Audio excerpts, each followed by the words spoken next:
Going once. Iffy Going twice. So, was we in. party split. I was about to Yeah, say, party- if party you guys, split. if you guys don't go through the recap, I'm gonna go through the recap and completely reset y'all to different places. No.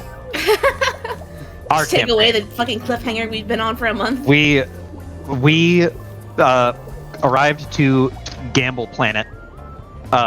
Things were, yeah, Vilbringi. We arrived to Vilbringi. Everything seemed pretty fucking normal.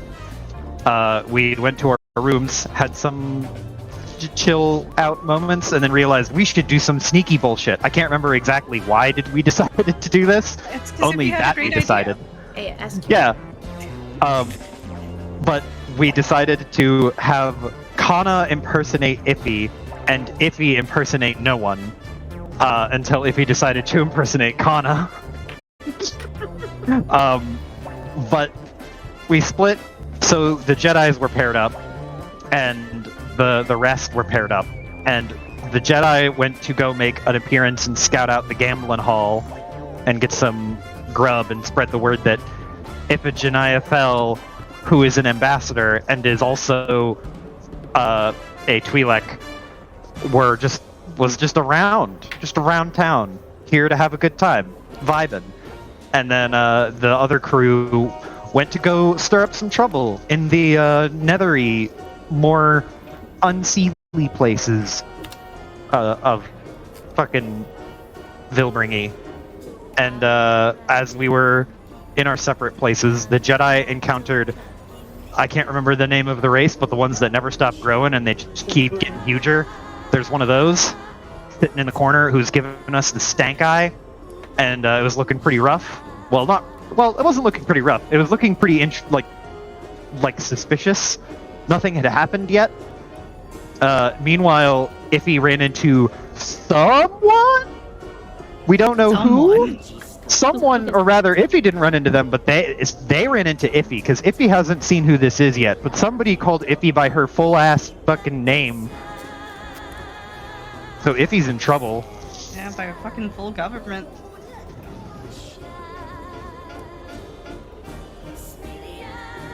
Yeah, I think That's where we're picking up. Absolutely nothing else has happened. Yeah, we got the fucking. Who the fuck's this Dewooten? Yeah, who the fuck's this person full name in Iffy?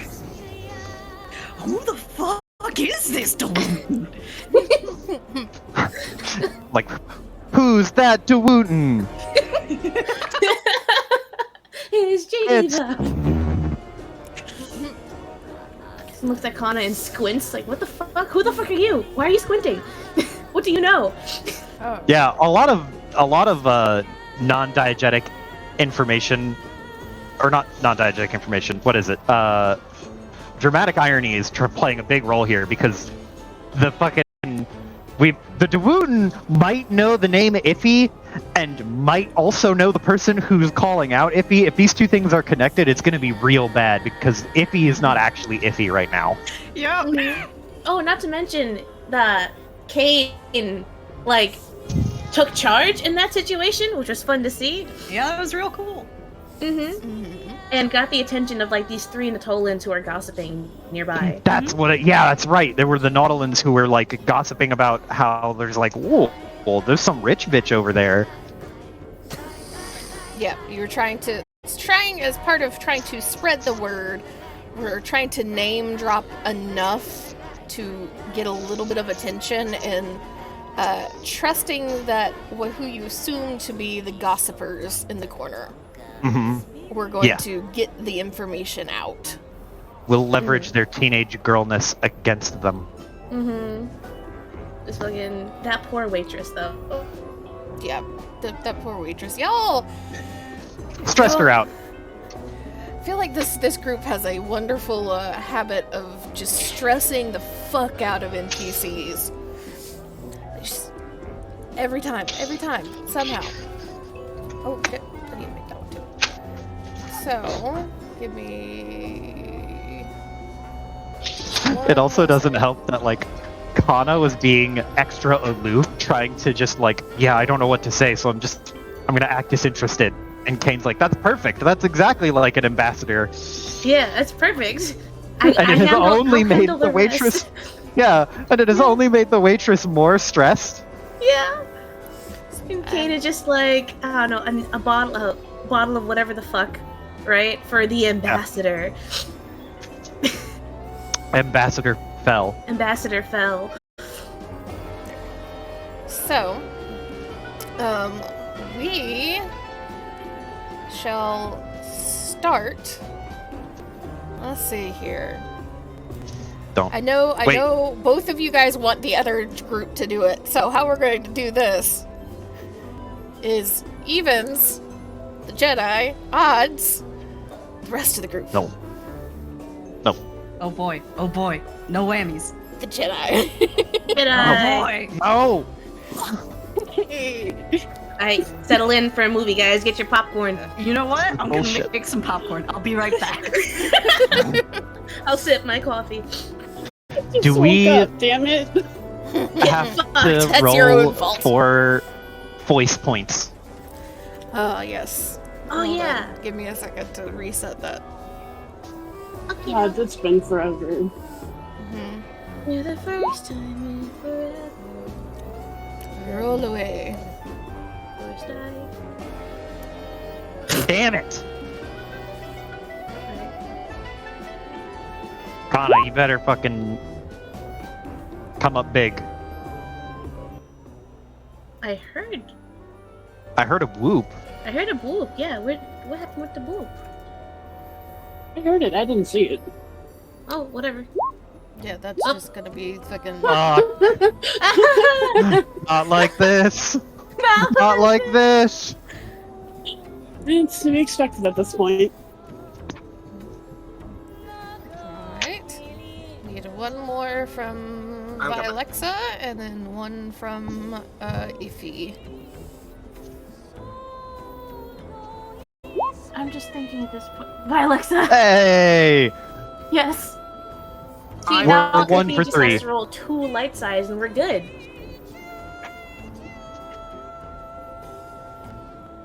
This I fucking think Kira's music. actually making popcorn.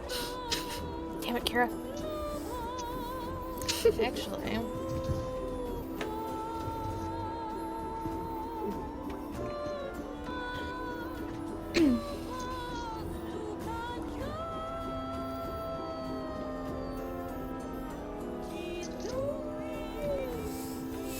Well, we'll wait. We'll let Kira roll the force points when she gets back to the computer.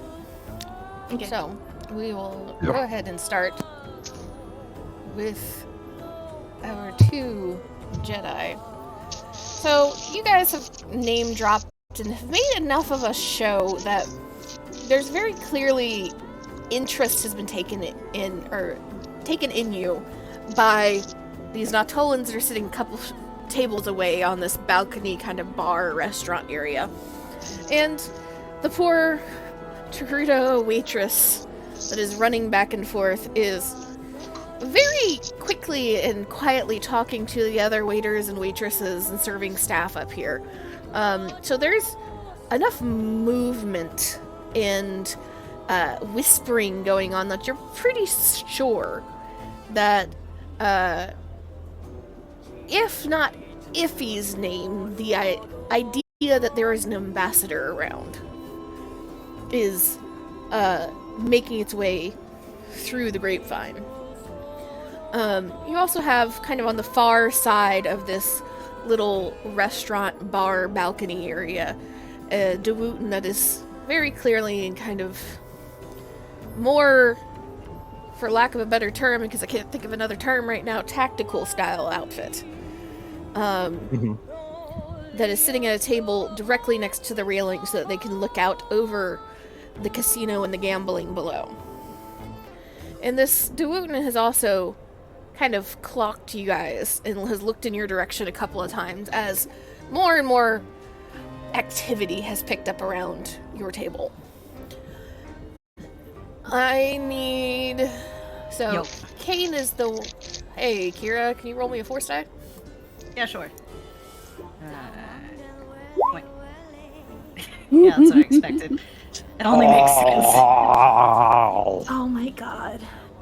Oh, I'm gonna have fun tonight because I actually want to use these tonight. No. Oh boy.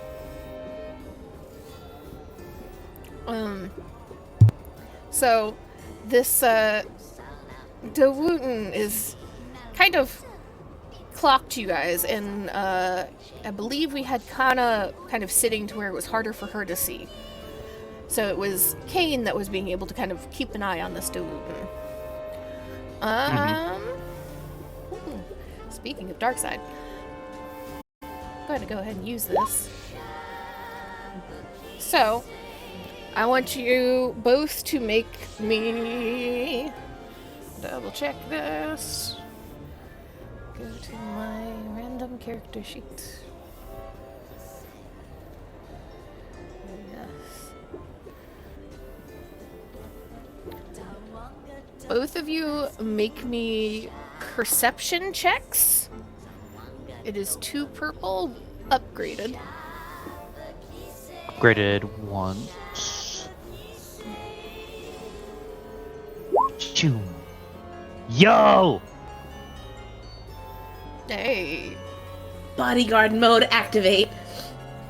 My fucking bodyguard senses tingle.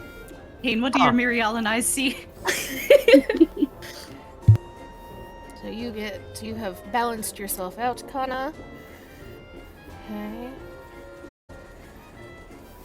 And with that triumph, That is a very pleasing roll. 1 die of each color, and it cancels. you will have that blue die that you can bank for noticing anything that happens if you have to do another perception roll or like roll to try and understand something or figure out how something works while you are in this kind of bar setting. You can use that blue. Cool. And for that triumph also, give me a vigilance check at 2 purple. A vigilance plain, at not upgraded. 2 purple. Okay. So as you're kind of keeping an eye on what's going on around you,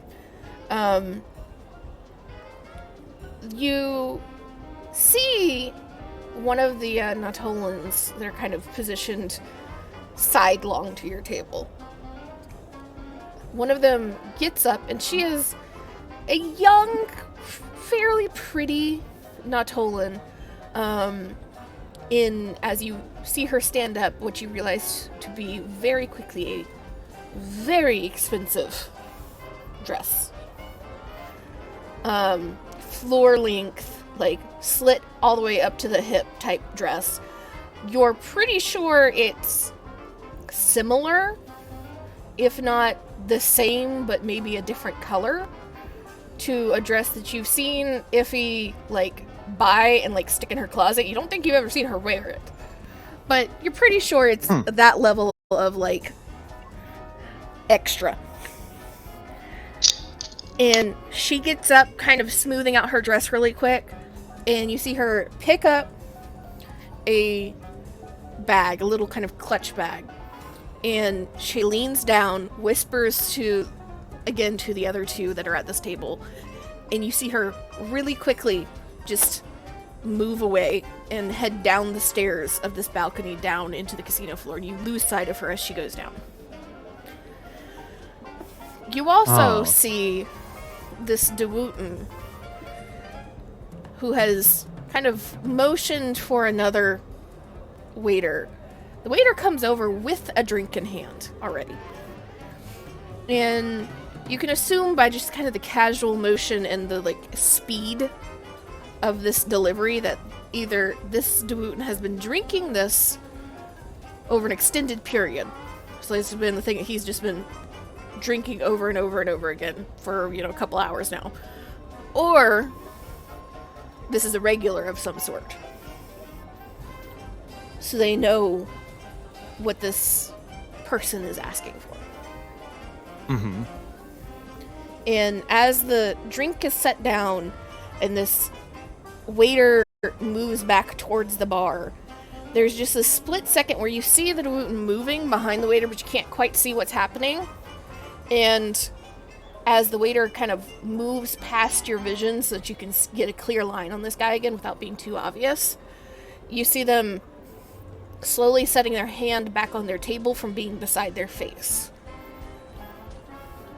And you're pretty sure that means there was some sort of communicator or communication happening. Mm-hmm.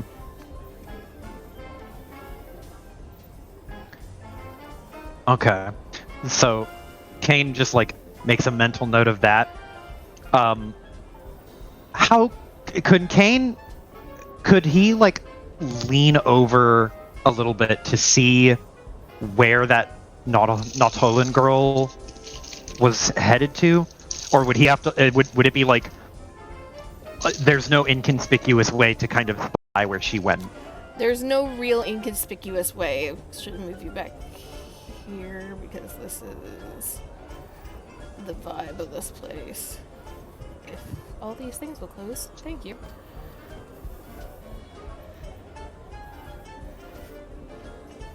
Gotcha. So, essentially, like, if you're looking at this picture, you can assume that, like, kind of halfway up the wall, there's this balcony where this bar is at to overlook this kind of crowded casino floor. And the table that you guys have been sat at is the one that's against the wall. Both of these other two tables are next to the railings. Do the Nautolans, do her friends at the table, do they look concerned, or are they just socializing normally? They don't look concerned. You haven't seen, like, been able to just, like, watch them without, like, you know, looking away enough to fully gauge the, like, roller coaster of a conversation. But they look excited or energized about something. Okay. Kane makes a mental note of that as well. And that Nautolan, the one who got up and walked away, she went, like, downstairs? Yes. From where we were? Yes. So Okay, she's heading she back. got up and went downstairs. Yeah. So those stairs were the same stairs you came up on. So this would, like, the only place that those stairs are going to spit out is onto the casino floor. Gotcha. There's, like, Kane, he's like making mental notes of everything. And very, very subtly, he finds that his hand has gone to his own waist and is, like, very delicately tapping his thumb against the edge of what is Kana's lightsaber in, like, a nervous gesture of, like, okay, there's some stuff going on. We're still good, but there's some tension brewing. His posture is probably a little bit more rigid. And he is very pointedly not, or like, he's not looking at any specific person. His eyes are just kind of scanning, but he is not looking at Kana. He is, like, you could 100% tell that he is just looking around the room and not at the person at his table.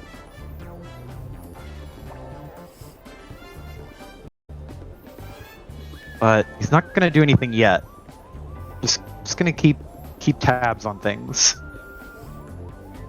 Okay. You doing anything, Kana, as you see Kane starting to... You've been around Kane enough, know him well enough, that you can just sense the tension, as well as see it. You would have also been able to see, once the Nautolan wandered off to go down the stairs, her going down the stairs. So you're aware of at least that little bit of information. I imagine she kind of picks up her drink and kind of trying to be subtle and keep the appearances that, you know, she's calm and whatnot, or aloof. Is there something we need to be concerned about? She takes a sip of her drink. He, like, scanning around. It takes him a second, and he pauses and like stops, shakes his head, and then looks at you and just says, "Oh, sorry. What? Repeat that? I was kind of looking around." You look like you're about to jump out of your skin. Something we need to be worried about. Not yet. At least, I don't think so. Just trying to keep tabs on a few people moving around. But there's nothing concrete. Maybe try not to look so tense. He like, there's a slight eye twitch. Reaches over and will. He also has a drink. Because they ordered wine, right? He also has a drink, I assume. Yeah. He'll reach over and he'll take a drink and start sipping at it very casually. Aren't you the one that's supposed to be good at this? Well, yes. It's been a while, sort of. I'm used to doing this with Iffy, and well, it kind of comes naturally. Iffy's an excellent liar.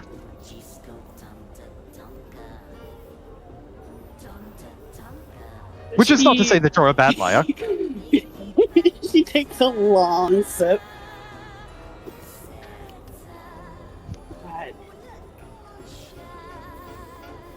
This may not be my forte, but I'm pretty sure we're supposed to look like we are supposed to be here. Not like you're about to jump and attack someone. You're right. You're right. I'm acting more green than I should be. I just need to unwind a little bit and relax. And you can see him visibly, like, set himself into a relaxed posture. He straightens up and then breathes out. And then we'll take not a sip, but a gulp of wine.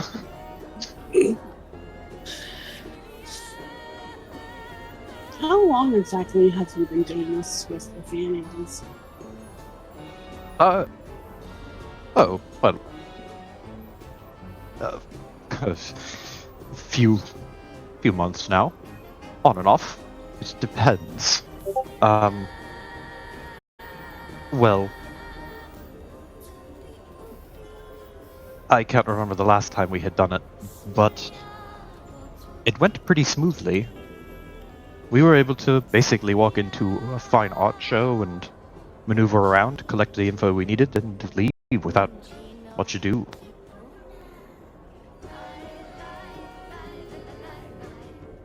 Oh. It's sitting that has me unnerved. Hmm.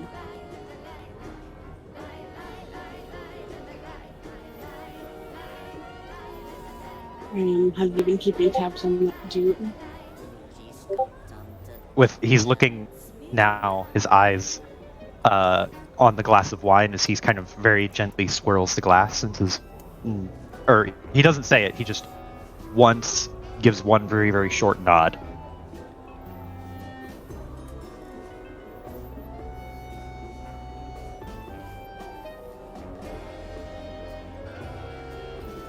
No movement done. His eyes dart up as the Dewooten. Has he done anything since we've had this little chat? Anything of note?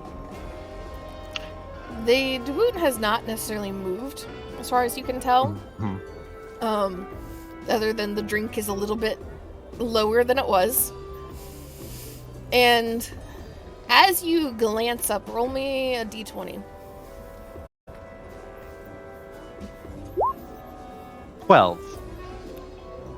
You see the tail end of a similar gesture from hand back, or like from face back down to table with his hand.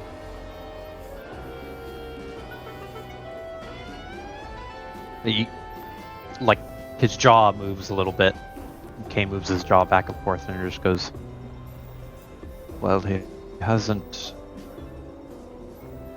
I haven't caught him doing anything, but I think he may have tried to contact someone. Or maybe did contact someone. Can't prove it though.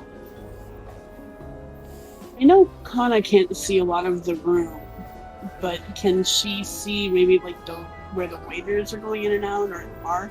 Yeah, you can see the kind of the bar that is placed along the wall. Like, you're a couple of like tables away from it, but it's placed back up against the same wall you're sitting beside.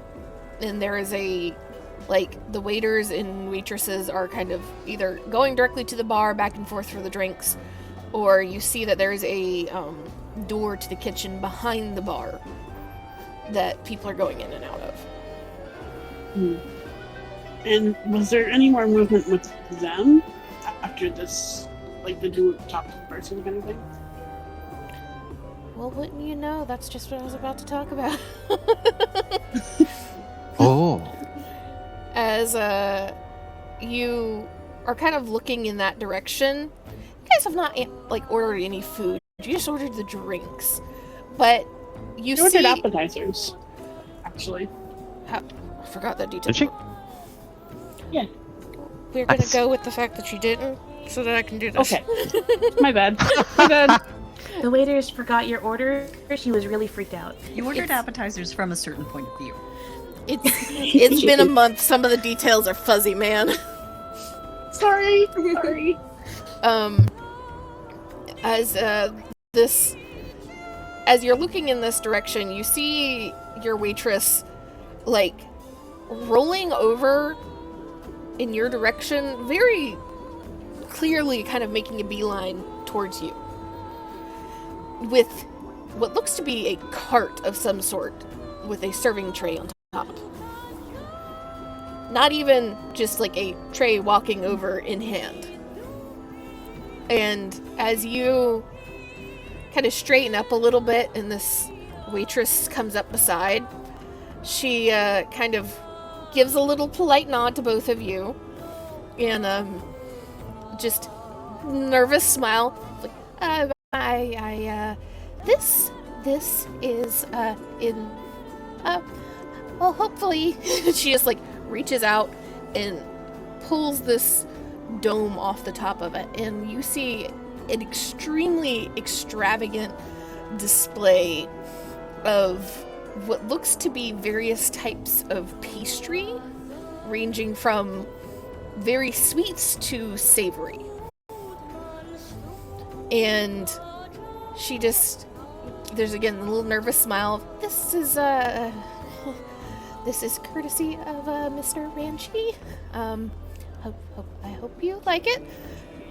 And starts to very quickly back away.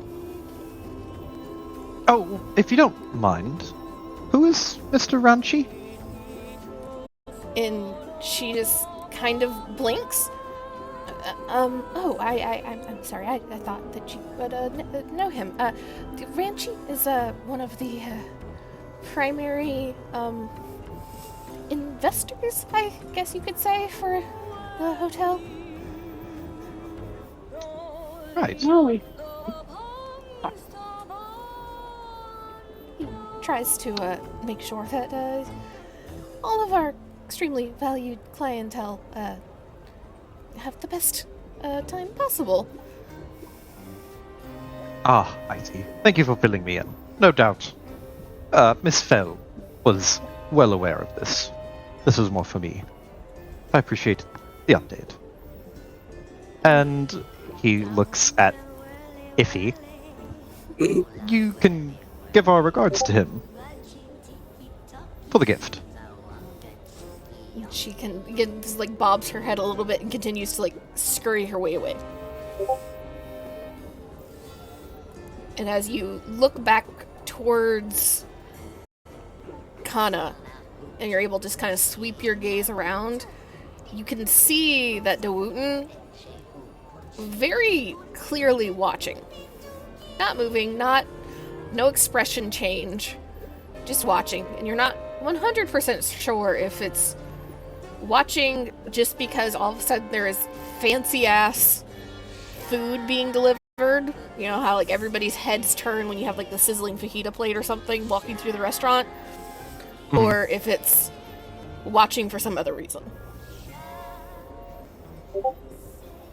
Kane will say very quietly under his breath, like, so Kane is facing this dude, and Kana, this dude is like to Kana's back, right? Yeah. So let me. Time for the ugly paint of the game. While there's a pause, whenever you have the time, can I get a spelling? Of what? Franchi? This is our contact, isn't it? No. No? Your contact is Lily Kai. I feel like I remember hearing that name somewhere. Ranchi is Ranchee. Ranchee. Mm-hmm. Yo, I got it right! So, like, that's like the balcony area overall. Over here is your bar. And you guys would be, like, here. With Kane on this side. And Kana on this side. This Dewooten would be, like, here. And then, like, the table of Nautolans are over here. Like, stairs. With tables and a couple of other just kind of random guests that you've not had much interest in through the rest of it. Gotcha. So, So, like, Kane. Kana could try a move to, like, look in the Dewooten's direction without fully turning around, but it would be a little difficult to pull off without being obvious, but it's not impossible. Gotcha. So, Kane will look at the food, and as he is looking at the food, he will say under his breath to Kana, "If anyone's looking at you or the food stand, make sure you make eye contact with them very briefly. Nod, smile, let them know that you see them, and then eat something." And then he'll very quickly do the same. He will, like, make eye contact with this Dewooten, nod politely, smile, like, "Yeah, I ordered food, isn't that quaint?" And then reach over, grab a treat off of the plate, and help himself. And this Dewooten, as you, like, make eye contact, there's a brow that goes up and a very slight head tilt. And let me see here. I fucking see you. You ain't slick. Is that his internal monologue right there? Yes. Roll me a cool check or a streetwise check. Oh, we're doing streetwise. You fucking know we're doing streetwise, baby. Damn, I assume- Kane's on fire. I assume at 2 purple. If not, I can reroll it. Yeah, no, 2 purple. Okay. Bro, what the fuck? As you He's on fire. As you're kind of looking at this Dewooten, and they kind of tilt their head, they don't break eye contact. Or not, like, really. They don't look away. And it is very clear to you that they are kind of sizing you up. Not necessarily... doesn't feel malicious. It feels calculating. In very much a Interesting. similar vibe to what you've experienced before working with EotE, of kind of security sizes up security. Mm-hmm. Okay. So, question. Do I see any other drinks or plates on the table with that Dewooten? Are they by themselves? Yes, they are by themselves. You did see some other, like, glasses to know that they've been sitting there for a minute. You're not quite sure how long. Mhm. But there is no other place setting for another person to be sitting there, and nobody has come or gone from the table. Gotcha. So this person is dining alone, very clearly, and Yes. they're giving me some kind of up-down look. Is there a way? I don't know what this would be, what skill or whatever, but I have a rolling forward for 1 blue. Is it only on perception checks? From that previous triumph? It's... You tell me what you're wanting to do, and I Yeah. can tell you what the Yeah. blue would, if it would count or not. Because it's So, more than just what I- perception, but it's not everything either. Yeah. So Kane gets I understand this Dewutin to be sizing me up, judging my capabilities, trying to get like an idea of like how good is the security for this person. I want to put on the absolute thickest airs. I want this dude to be like staggered. I want to look like the hardest motherfucking security dude ever. As hard as a like lean-bodied Mirialan man in vaguely unassuming clothing can look, I guess. But I want to fucking put the fear of God into this dude. Like, what could he be capable of? But Kane, you're missing your bodyguard sunglasses. Pulls out aviators. The idea that you're trying to intimidate a Dewutin is very amusing to me. I love the idea of Kane becoming the Kane that if he wants him to be. She's not around. He's not even around. I will. Like he's on fire. I will let the blue count for that. It will be either a deception or a discipline. Deception? It's gotta be fucking deception. It has to be. It must be deception. And it is Two going to be purple? 3. 3 purple. Jesus fucking Christ. 3 purple Kane and 1 tries blue. to intimidate a Dewutin. Damn it! You know what? All things considered, That's I'm pretty okay with good. At least you don't Yeah. get laughed at. I will take that. You kind of try to puff up a little bit and put on some airs of being a little stronger, a little bit more intimidating, a little rougher around the edges. And this Dewutin, who's sizing you up, you see a little quirk to their mouth, and you're not 100% sure if it's amusement or interest or what. It's a little off-putting considering the fact that they have not changed expression really this entire time.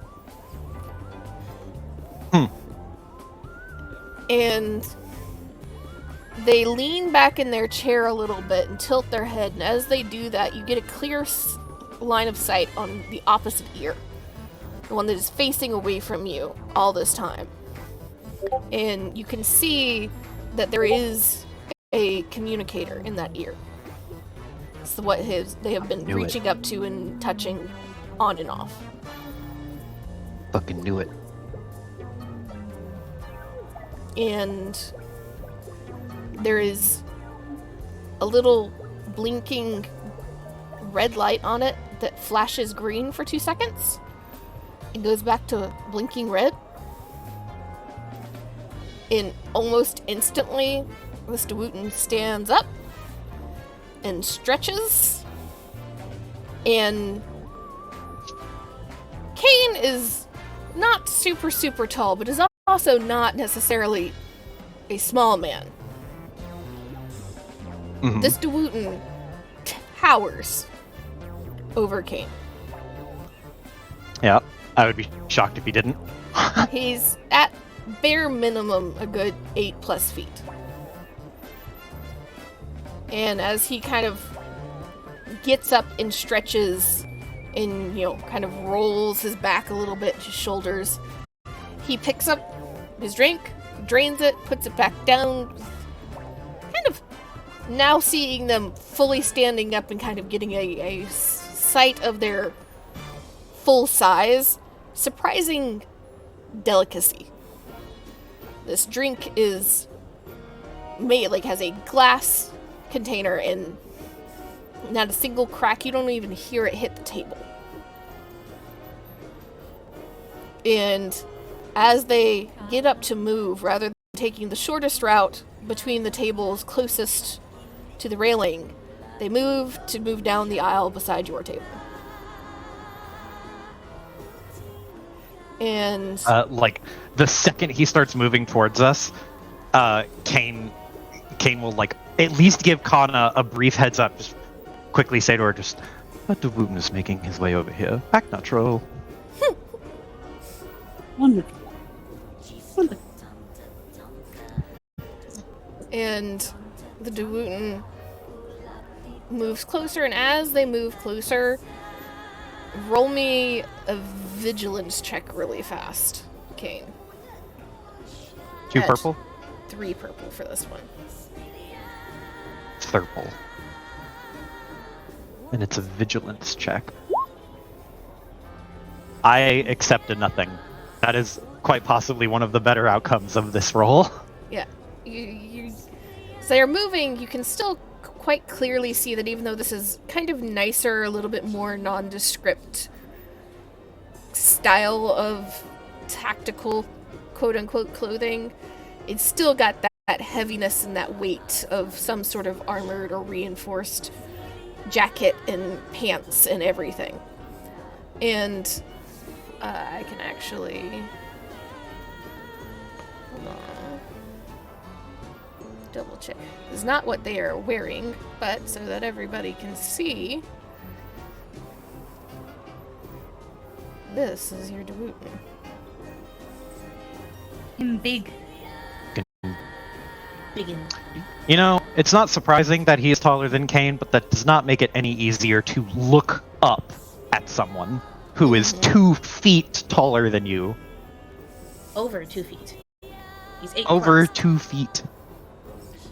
And Dewooten comes up beside the table on the other side of this cart that has been parked beside the table.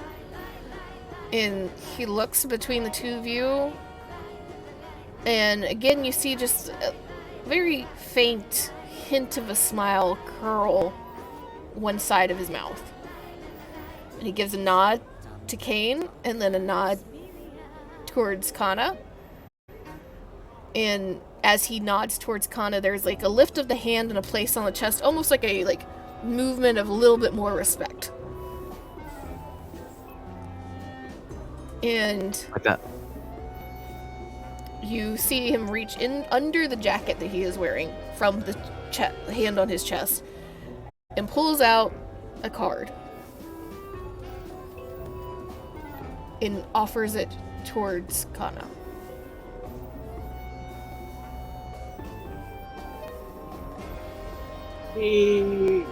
Well, so before he came up, I imagine Kana, in her slight bit of panic, looked over to the cart and picked something out and took a bite of it. Oh, no.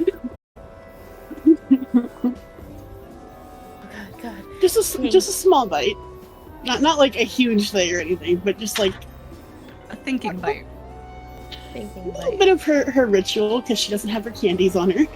chilling on her thoughts. And she looks over to kind of not trying to act surprised, but like not as if she wasn't expecting him to come over, kind of thing, essentially.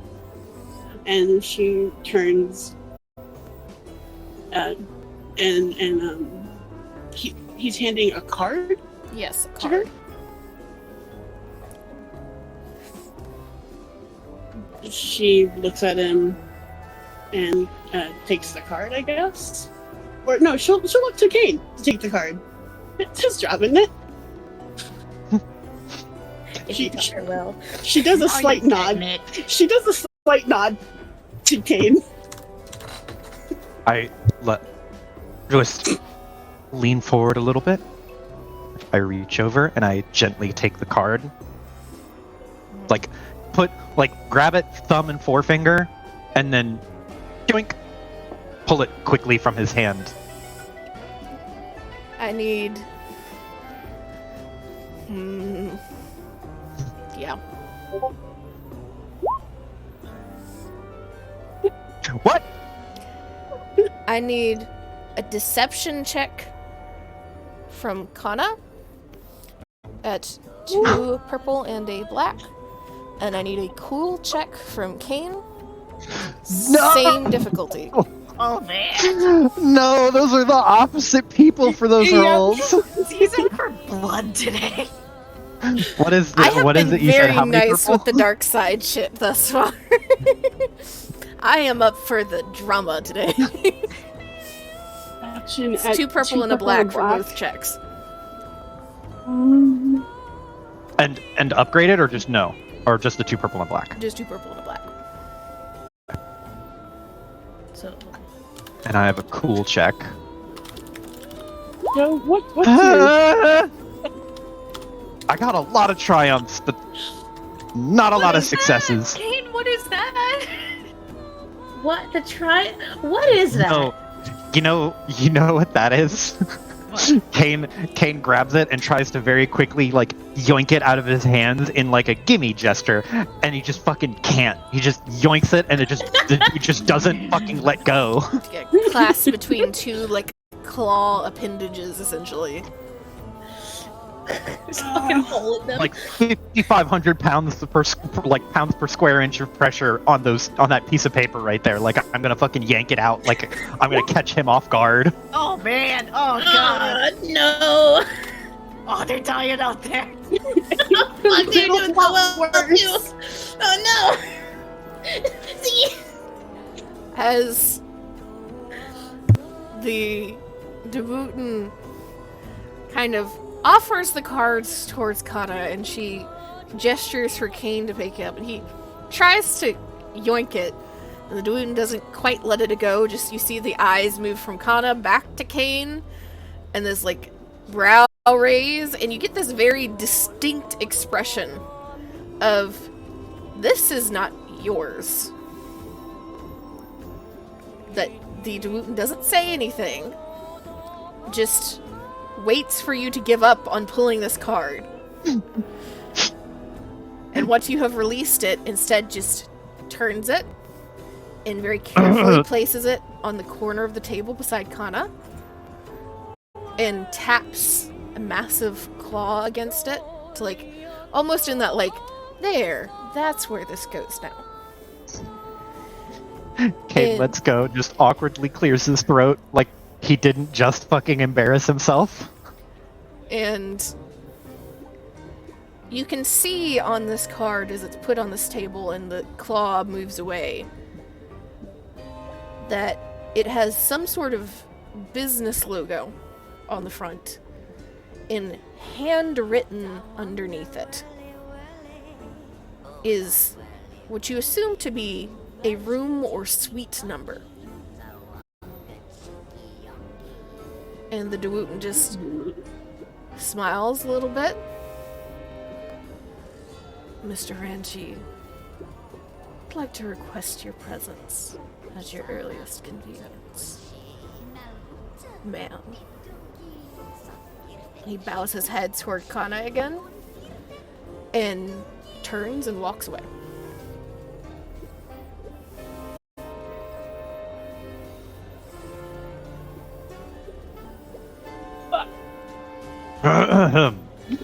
Reach over, take a glass, and drink more wine. Anna will take the paper and slip it into her purse for the card.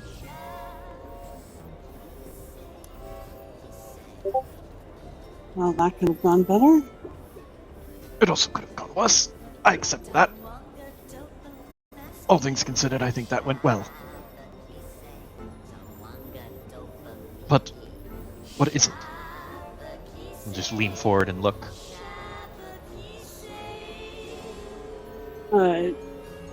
So she put it in her purse because, like, obviously he wasn't willing to give it to Kane, so she doesn't want to take a seat or anything. So it's I don't remember.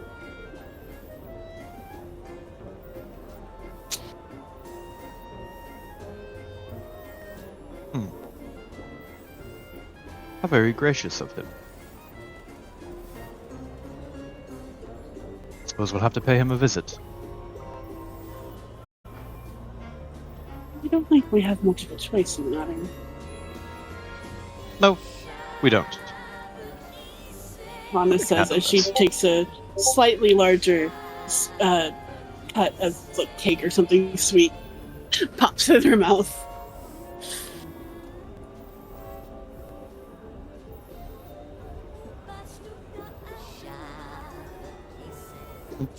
Kane takes the wine and just kicks back the rest of it that was in his glass. Well, shall we?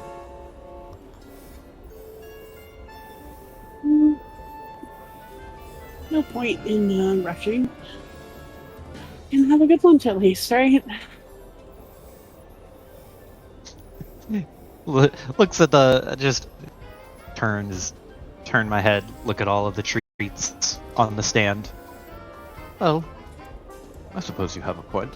It'd be a shame to let all of this pod-prepared food go to waste. And then we'll go see Mr. Ranchi. Exactly.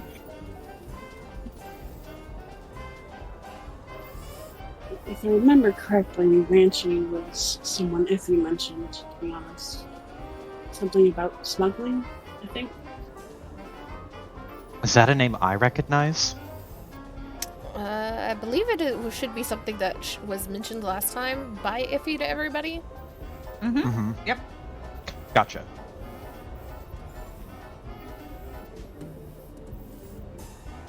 It was... Yeah, it was mentioned when we first got them in mission too, I think. Yeah, when we were talking to Lucy. Mm-hmm. Oh, okay. If he knows this man is a businessman. Mm-hmm. Yeah. A very specific type of business, usually. But the two of you are settling down for a little bit of a pastry lunch. And again, this is pastries that it's almost a like very carefully constructed multi-tier kind of platter that they have been served on, and they range from ones that look like just simple sweets covered in like powdered sugar and such to ones that clearly have some sort of like jam or preserve fillings of various types, to a few that are even, from the looks of them and like what you can see as you like pick them up and like break them open, like some sort of meat in the middle. So it is just various types of pastries that are meant to be able to appease any appetite, any inkling for a particular type of flavor. Oh, Amy.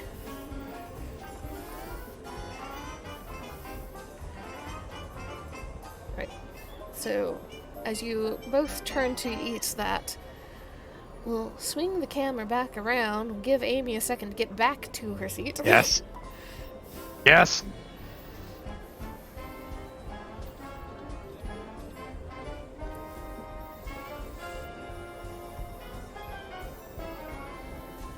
And I will swap to the other music.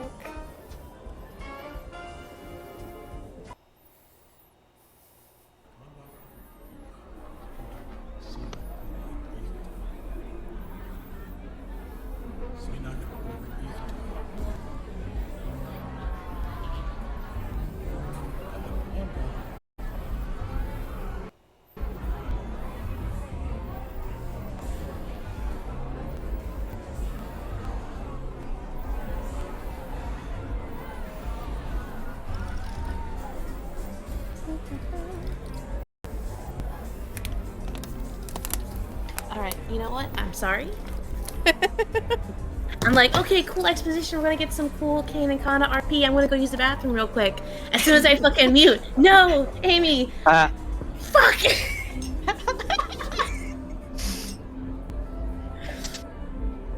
Don't you know you're supposed to do that shit before game time? I did, okay? It's not my fault I have the bladder of a fucking squirrel. All the general tension made me have to pee, okay? I'm a nervous peer. Do you have any idea how much fucking water I just drank? So we shift back towards the other three. Iffy, Vilexa, and Tia have managed to find themselves to a cantina in the city that is, in some ways, the kind of seedier one. In some ways, it's just not the one that tourists go to. It's the place where everybody there looks like they work in the city. It is the, like, safe little hole in the wall close to the spaceport that a couple of, a handful of people there are pilots and crew from the ships that are just, okay, let's run out and get a drink really fast before we have to go in. Some of them are security from around the city. Some look maybe like mercs. Some just your standard wanderers. And everybody had sat down at a table that was playing Kazakh and started trying to get the buy-in and work magic there. As Iffy heard from behind her somebody that very oddly was able to call her by her full name, Iphigenia. And what is your instant reaction to that, Iffy? Well, does she recognize the voice? Or is it not enough to go on yet? It is a vaguely familiar voice, kind of passed through a modulator of some sort. I think she'll sit up a little bit straighter. Just...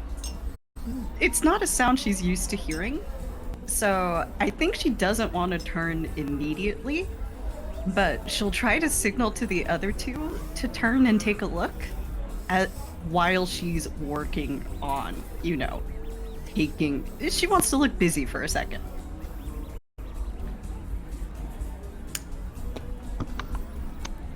Vilexa, Tia, do you pick up on the signals being put out?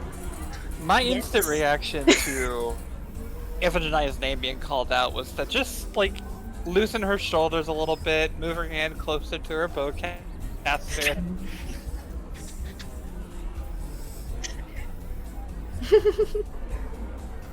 It's funny.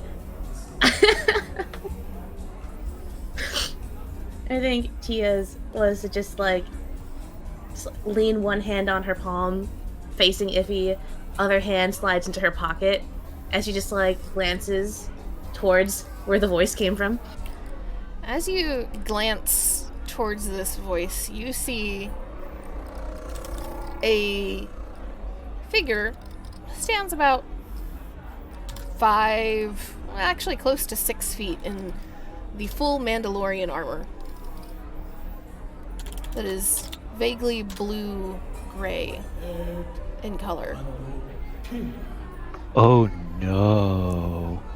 Oh no! Though anybody that wears the Mandalorian armor has weapons on them, and you can see the weapons on this individual. She's not reaching towards or placing her hand on any of them. She is very clearly just kind of zeroed in on the back of Iffy's head.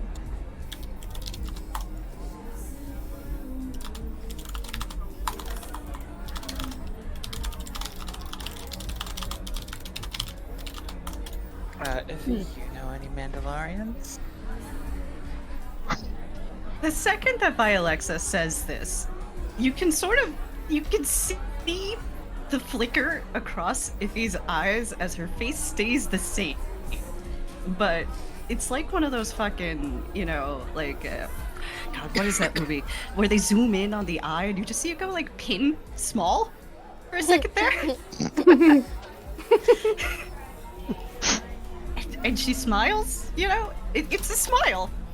It is one of those patented iffy smiles. But there is panic in her eyes. Sweat immediately forming on the brow. You know, she's adjusting her hair. Nobody sees any sweat. It's definitely not wiping any away. And Iffy will, I guess she's right there. So we don't have very much time to talk. Iffy will slowly turn toward this figure and maintain the smile. Try to look surprised in a positive way. She's just like, "Hey, what are you doing over here?"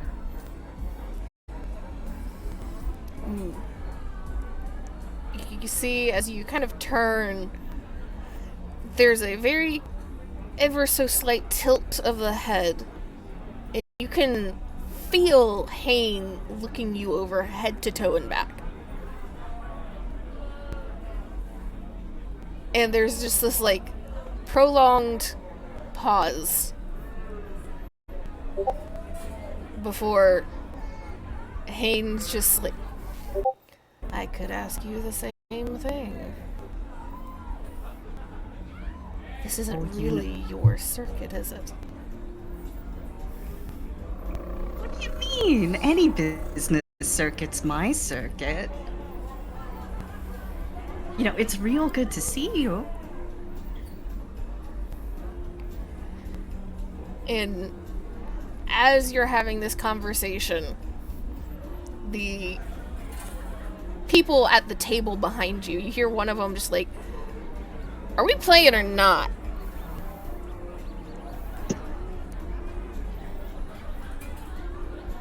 Hey, what do you say? You want to play a round or two? You know, for old time's sake?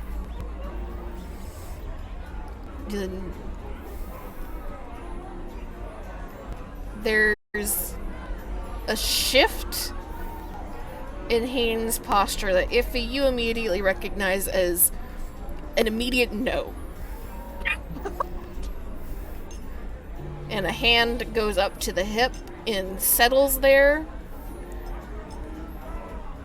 I'm really not sure that a game of Pazak is what needs to happen right now, Iffy. What do you mean? Pazak's great. Iffy's definitely not sweating. And it is very hard, but should Tia or Vialexa want to try and get a read on this Mandalorian, Yes. you can try, but again, it's very hard because she is in full armor still. She has not removed her helmet or anything. You guys can roll perception, or... Yeah, no, just perception this time.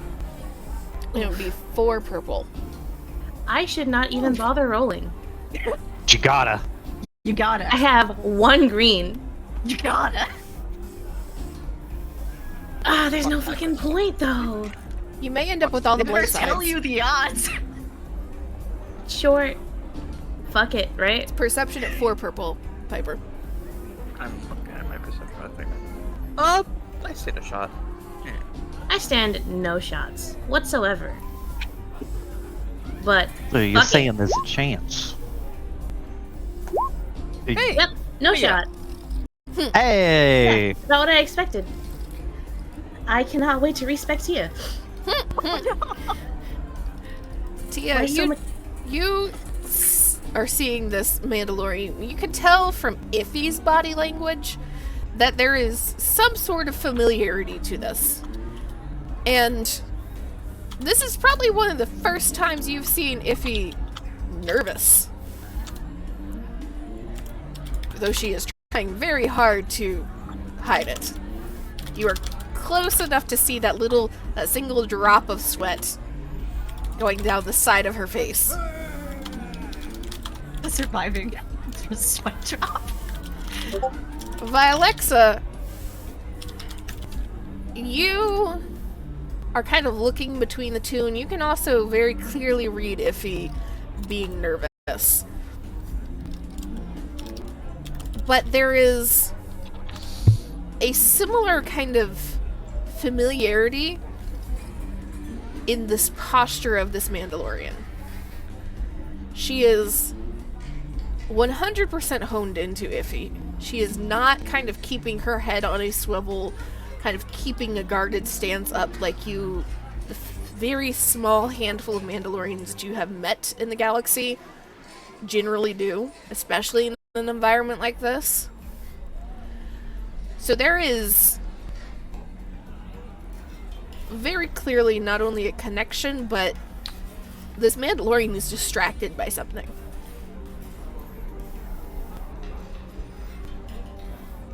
And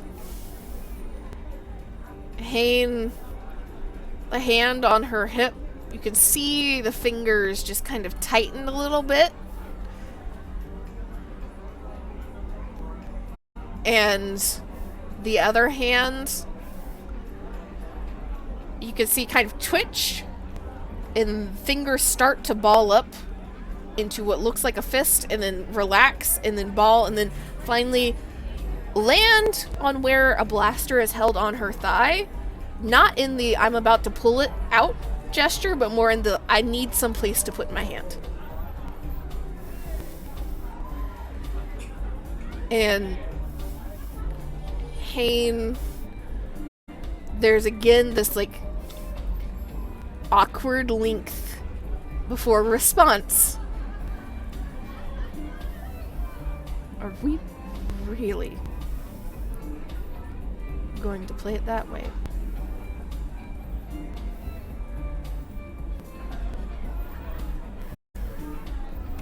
Iffy is still very nervous. You know, trying to play it off. Just drumming her fingers on the table, which she never does. She's too particular about her manicures, but she's doing it now. And then she looks over between Vialexa and Dia, and then back to Hayne. She's like, well, what can I do for you? Were you wanting to have we could talk while we're playing Pizzac? You want to talk about selling me out with a whole bunch of strangers? If he winces. Vialexa just whistles like, whew! That bad, huh? Whew.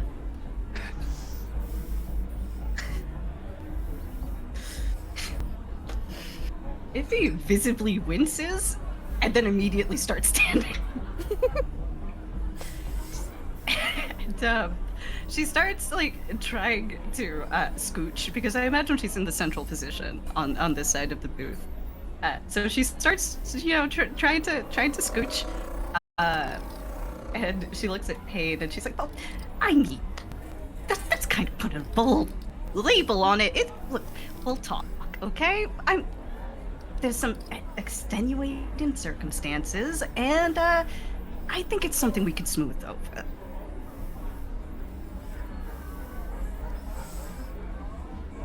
And there is no movement. She is waiting for you to move and for her to be able to follow you to wherever you deem acceptable for this conversation. Hold on a second.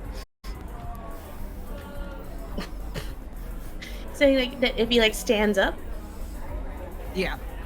goes to leave. Yeah, she stands up, and she's like sort of in beginning the process of trying to scooch out, you know? Like she's getting her stuff together. Okay. Oh fuck. Yeah, roll something real quick. Chaos roll, chaos roll. Chaos roll, chaos roll, chaos roll. Tia stands up as well.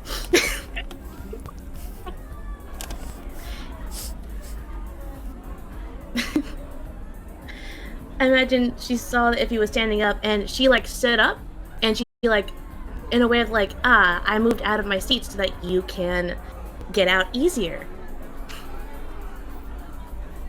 But very much like standing in the way of like waiting to follow Iffy. Because that's her. Cause right now, she's a bodyguard. That's what bodyguards do. Yeah, I gotta go follow too. Exactly. Vilexa Girl stands squad, up too. stand up. Yeah.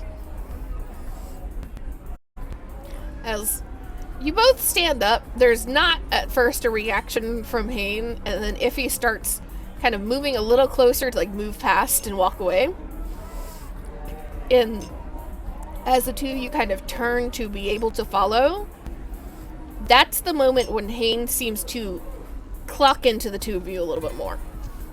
And you see it as the helmet turn that direction and look over Tia and then Vilexa, and then snap back towards Iffy, and just the hand on the hip gestures towards the two of you, and just that silent question.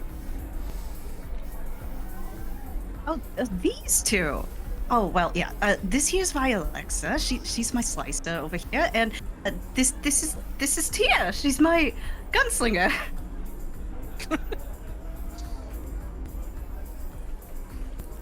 Tia, Vilexa. This is Hayne. We ran some jobs back in the day. I pieced that together. Oh, did you see?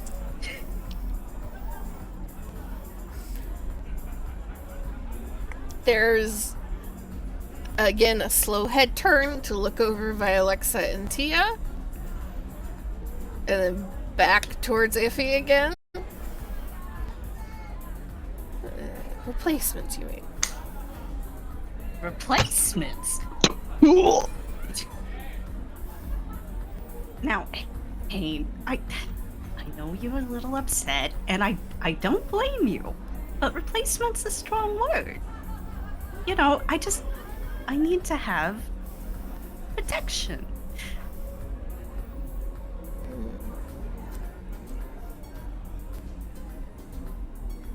And I was your protection for how long?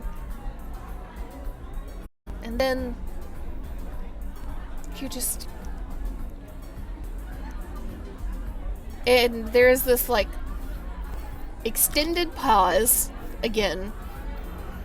And she actually turns towards Tia and Vilexa.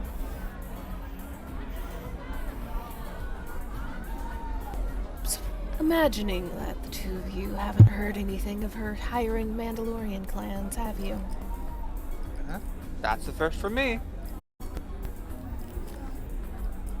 What she does when they run out of use? Run out of use is a very strong way to put. I didn't have any choice in the matter. You know, I'd actually like to hear about this. I would as well. I need Iffy to make a cool check at 4 purple. Yeah, that sounds about right. That sounds about right, doesn't it? Yeah, let's fucking do it. Yep, that looks about right to me, doesn't it? Yep. As you say that, there is just this instant tensing from Hayne. And Vilexa and Tia, you two are combat oriented enough, have been in enough scraps that, and been around enough people on kind of the edges of things, you can see the tension of anger just roll through the posture of this Mandalorian. And she turns and kind of takes a step towards Iffy to square up, and you notice she is a a little shorter than Iffy, even in the armor. And the helmet just tilts back just a little bit to look her in the eye.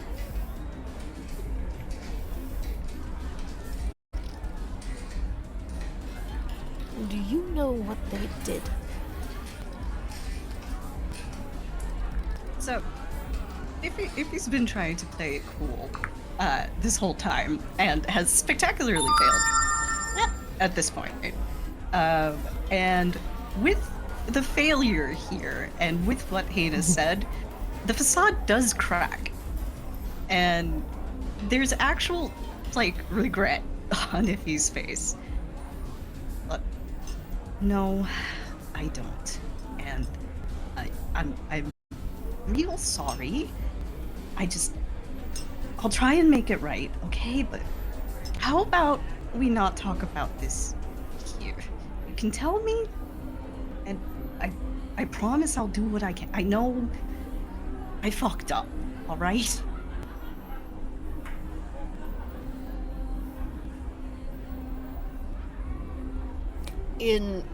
With that apology, you see, even though she does not move away, there's just a kind of shift in movement of weight from one foot to the other. And you don't think she's as angry. You can't quite tell what the new emotion is. And there's just a single nod, and she turns and very briskly walks out the door.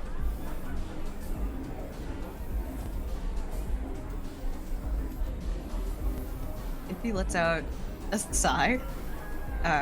She's still pretty shaken about this whole thing, but she looks between the two of them, and her eyes linger on Tia a little bit. She looks to the door, she looks back.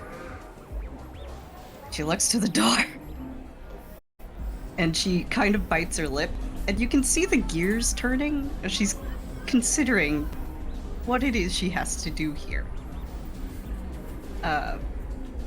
And she looks to the others, and she's like, "Look, I'm real sorry about that.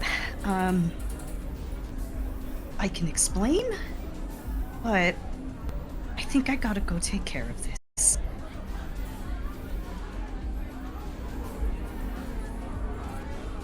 Well, you're not going alone.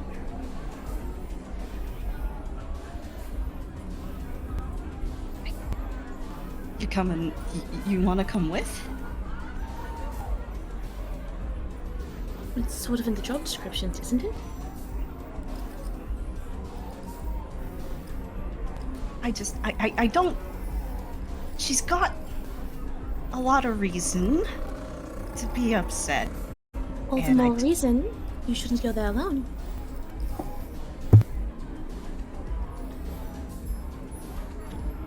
Iffy's mouth opens. She tries to think of something to say.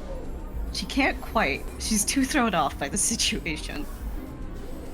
She looks out again. She looks to Vilexa. She's like, "Well, are you coming too?" Might as well. The Zoc wouldn't be as fun as I can't beat you. Iffy soft laughs. "You're never gonna beat me." I believe I've won all of our games so far. Just bad accounting. Alright. You were bad at counting at least 6 times.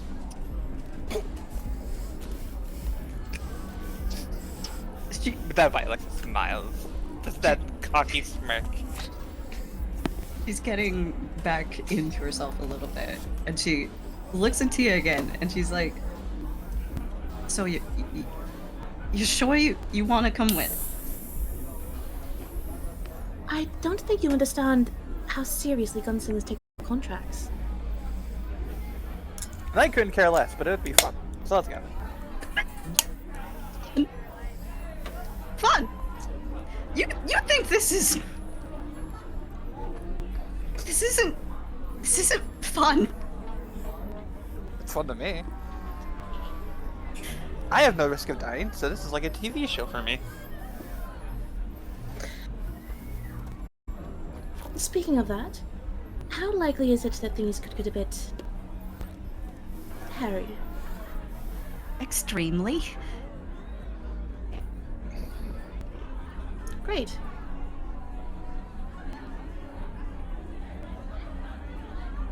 She's gonna fucking point to Iffy, and there's just like a look in her eye of just like very like caution and just a bunch of emotions as she kind of just points directly into Iffy's face. She's like, "You're not moving more than 5 feet away from either of us.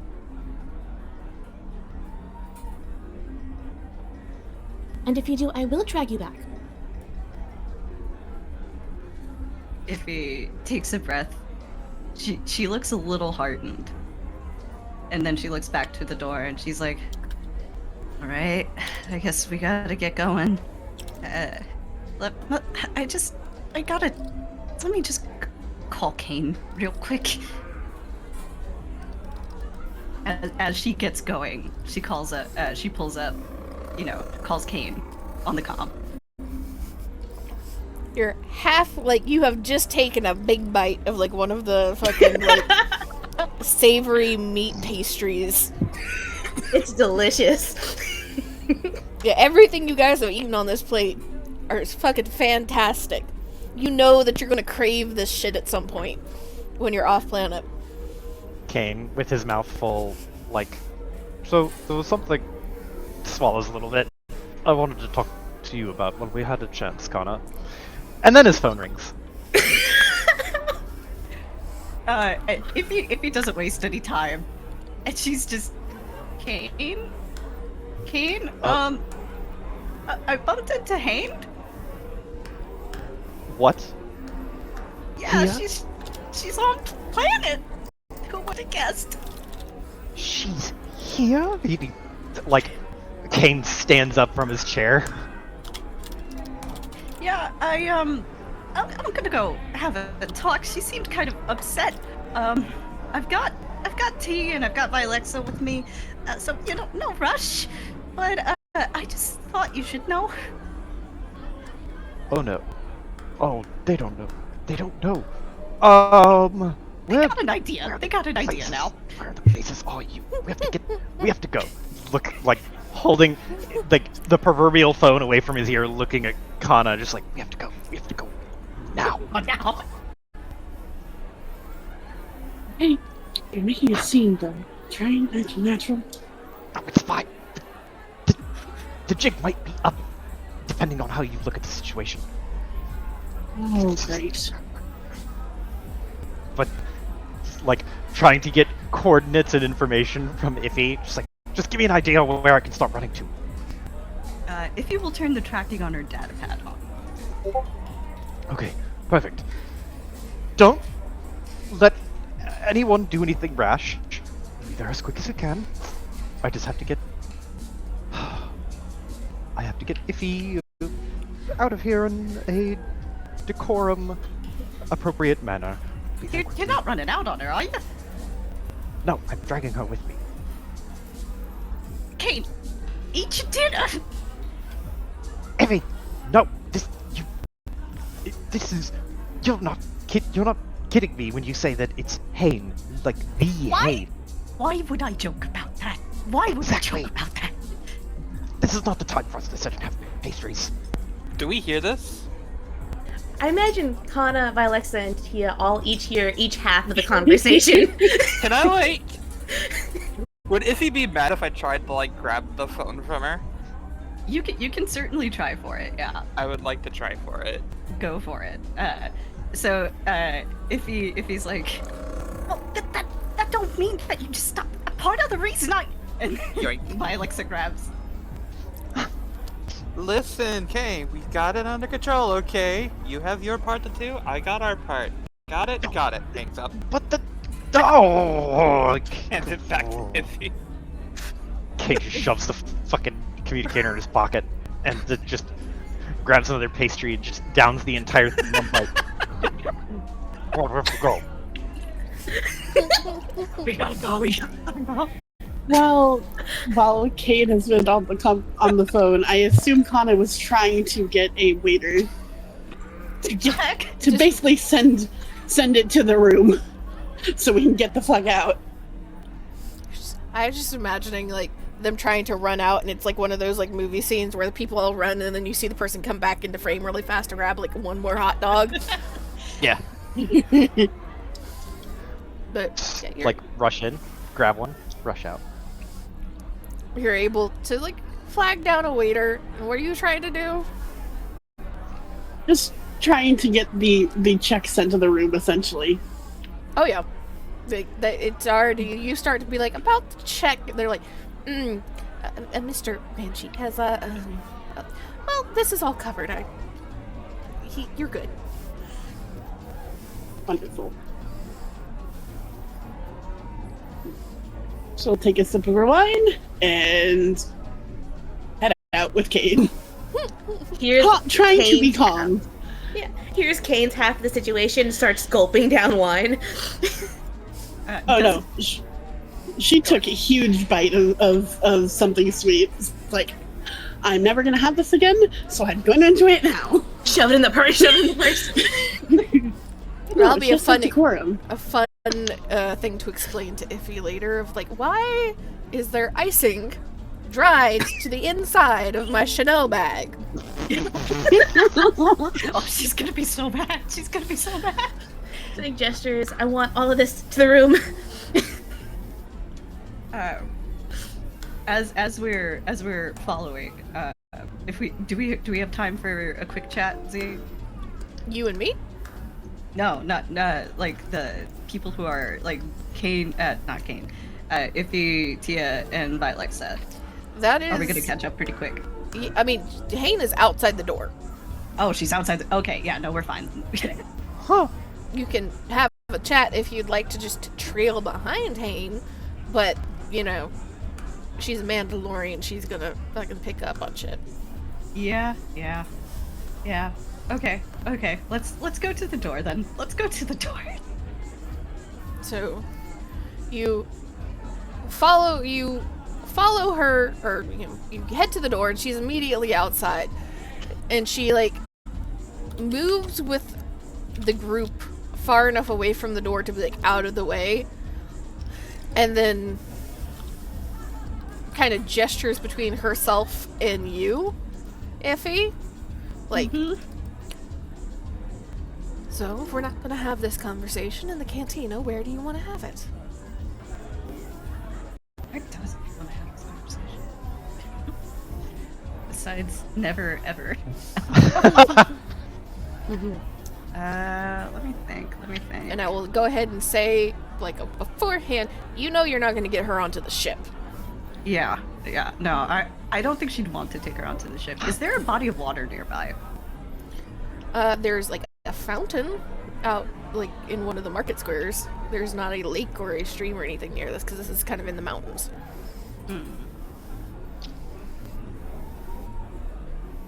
Are there, like, is this like a cafe situation where they'd have seating by that fountain? Or is it plaza? Yeah, there's some restaurants in kind of the market area, but there'd be seating outside. Let's do that. Okay. So, she kind of asks you where you want to do this, and she lets Iffy lead her back towards the market. She's like a half step behind Iffy. And there is, no matter how Tia or Vilexa try to position themselves, if they try to position themselves, she does not move from this like half step behind left side. Full on will body check if needed be. Cool. And Hayden says nothing on the walk. You do see occasionally this, like, again, like, flexing and opening and closing of fingers on one hand or the other. But there's no words that come out, no obvious gestures of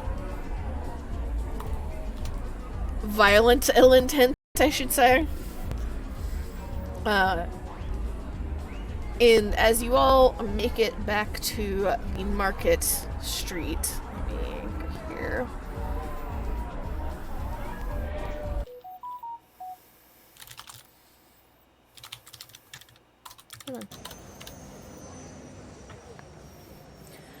There's, again, this Market Street area is just super bright and colorful with painting on the side of all the buildings and various rainbow kind of colored awnings stretching out over from the various buildings. There's vendors and shops all around that have some of their yeah, happy Pride. There's various shops that even have some like stands and like hollow kind of catalogs and stuff outside, and there's people moving back and forth just shopping, and even some people with kind of makeshift rickshaws moving with people in the back, and there's pretty solid amount of movement and activity. And you see the ships kind of coming overhead on occasion, heading to and from the spaceport. Though you notice that there's fewer ships flying directly over the city. You get the very distinct impression that in order to try and kind of maintain this touristy appeal, like kind of city in the middle of nature appeal, that most of the big ships are not being allowed to fly directly over the city, but are being kind of routed around it. Though you cannot, unfortunately, completely keep them invisible or from notice. And you make it to what type of vibe are you going for where you're trying to settle this conversation, Iffy? I think Iffy would try and go for the least populated restaurant that still fits her standards. So if there's... Oh, go on. When you're kind of looking around for like the least populated one, it's late enough in the day that there's this kind of breakfast brunch restaurant that you know is probably going to be closing soon. Like, not immediately soon, but probably in the next like hour or so. That's perfect. That's perfect. So you make your way over there, and a young Natolan man is outside and kind of looks over all of you, and you can see there's a moment of a little bit of confusion because this is an odd group, especially considering now there is a fully armored Mandalorian amongst this group. Mm-hmm. And you can see this like eyes grow a little bit for a second, and then like manners kick back in, and he does the basic like where would you like to sit, what can I do for you, all that type of stuff. I'm assuming you're wanting to sit outside. Yeah, if he wants to sit within view of the fountain. So he places you kind of towards the edge of the outdoor seating. It's still under the awning, kind of positioned beside a really bright floral arrangement of like bushes and like little trees and such that are very pretty, but as you sit down beside them, they're almost a tad overpowering in the sheer amount of smell, like flower smell coming off of these various plants. Not unpleasant, but just a lot. And Hayne sits down directly across from you. As soon as you seem to pick a seat, Hayne's sitting down directly across. And the waiter just kind of takes a drink order and places a couple of menus out and just kind of looks around the group and like, this group's really tense, and you can... Tia and Vialexa, the two of you as the ones that are probably a little bit more aware of surroundings at the moment, get the full impression that this waiter is like, why did I get stuck with this table? What did I do? Because this is going to be a lot. I can already feel it. And he hurries on back into the restaurant to give you guys a little bit of space as he gets your drinks ready. Okay. And Hane, there's a moment where Hane just has her hands kind of clasped in front of her on the table, kind of looking over all the three of you as you settle. And there's a moment where you see her hand reach up to her helmet, touch it as if to take it off, and then look at Tia and Vialexa, and the hand lowers back to the table.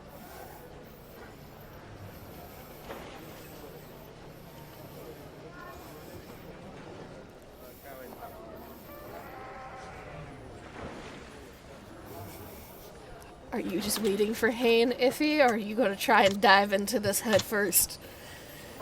I suppose if you would try to get ahead of this, all that political spin. Let's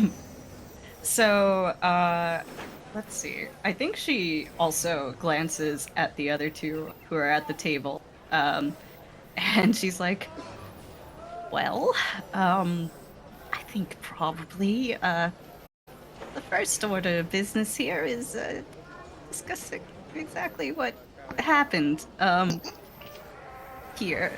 The situation that led us all to this lovely restaurant. Did you see the variety of pancakes they've got on this menu? It's really something." Did you guys stop at a fucking IHOP? It's a brunch place. Yeah. In fact, you might say this is an intergalactic house pancakes.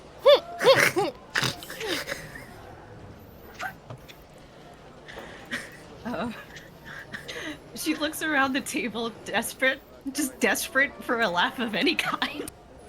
You get a snort from Tia.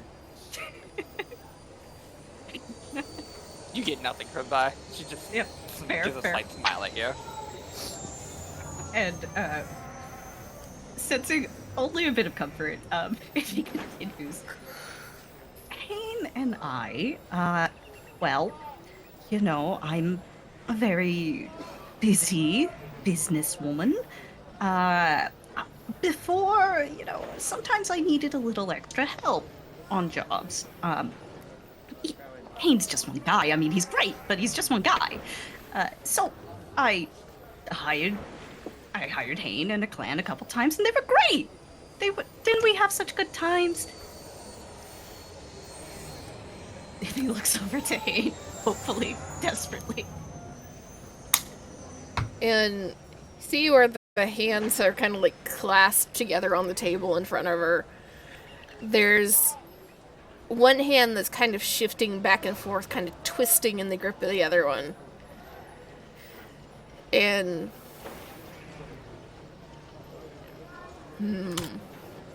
how mad is she?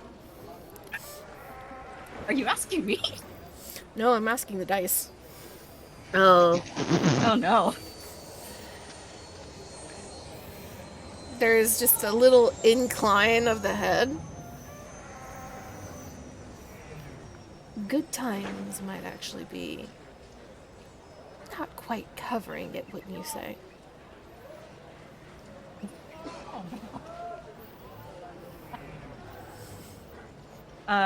Flicker on Iffy. Just flicker. She's just completely unhorsed by this whole situation. And she goes, okay, maybe that is underselling it a little bit. Good times were had. And look, I feel real bad about it. But at one point, we were on a job, Payne was away, and it went kind of left. And, you know, these other Mandalorians, kind of upset about, you know, if he looks over to Hane, looks back to the rest of the party, an altercation. And, were pretty insistent about knowing where Hayne was. So, worrying, quite, righteously, I might add, about my own safety, because, well, what was I supposed to do surrounded by Mandalorians? I'm just one broad. Well, I might have told them where she was at the time, and it was the wrong thing to do. It was the wrong thing to do. I should have tried to talk my way out of it a bit more. I should have, I should have called her sooner. I meant to call you. I did. I really did mean to call you and warn you. But it's no easy way to say that it slipped my mind, but it slipped my mind, and I thought, you could handle yourself and you'd understand, given the circumstances, that somebody's got a blaster to your head. What? Look, I'm sorry. I'm real sorry. I should have told you. That's on me. I don't know what they did, and I don't know how long you guys have been going at it. It seemed pretty intense, and I know I fucked up, but I'm trying to be a better Iffy than the Iffy I was then. And I hope you'll give me a chance to try and make it right.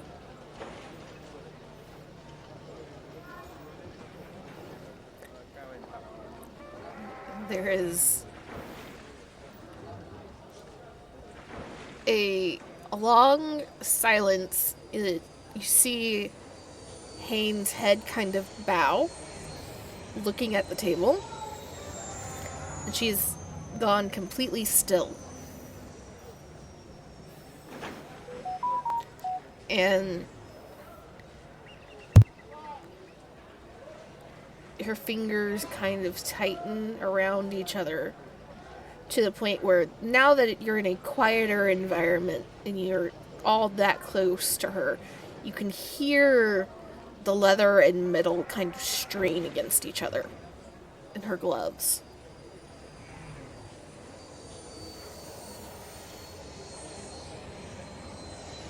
You just forgot. Just forgot to warn us. Iffy. And there is a sharpness to that nickname. She does not call you Iffy very often.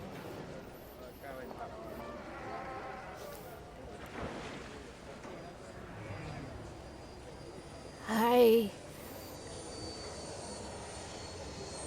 know what it's like to be captured. Do I blame you for that? No.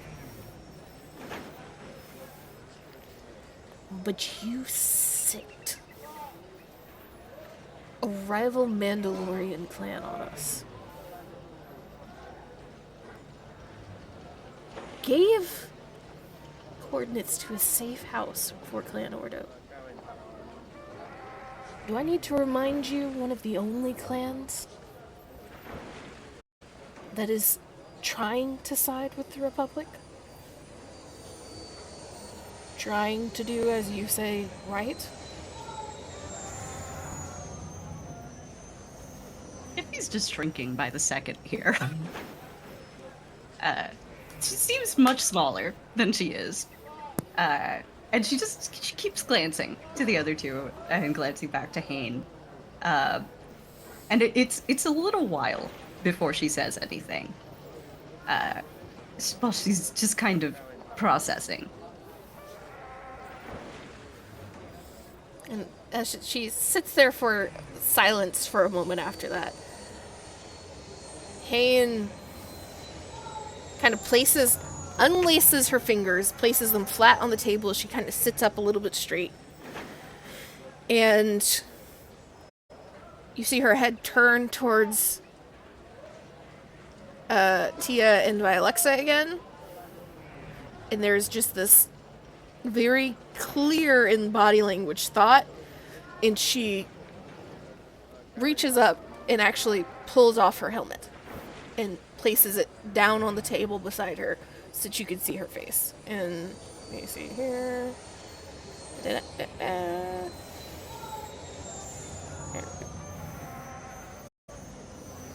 Well, I should have it saved, don't I?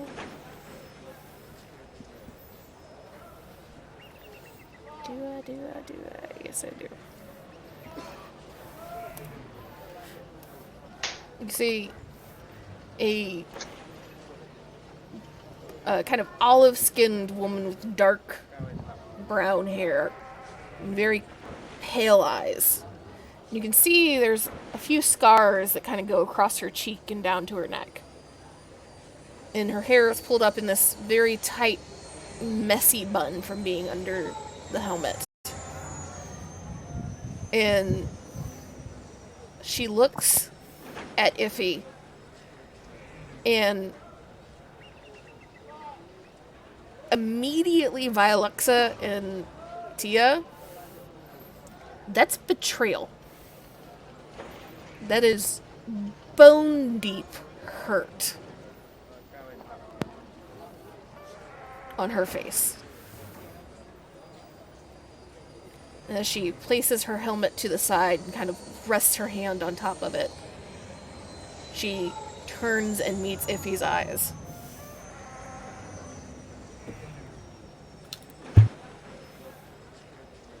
Four of our clan died in that attack. Ion, Arati,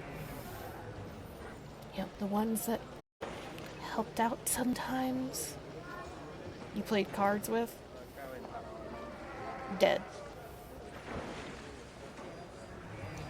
My griffin leg.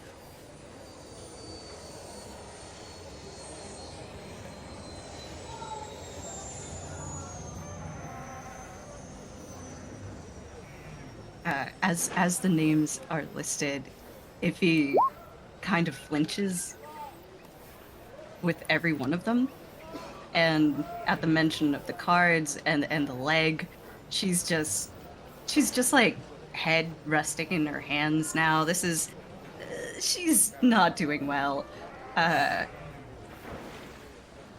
Look, I'm sorry. They were a lot of fun, and they didn't deserve to go out like that, and the least I could have done is let you know. And I'm sorry, I know there's nothing I can say, but I don't know if there's anything I can do, frankly. But I don't have any excuses for you. I fucked up.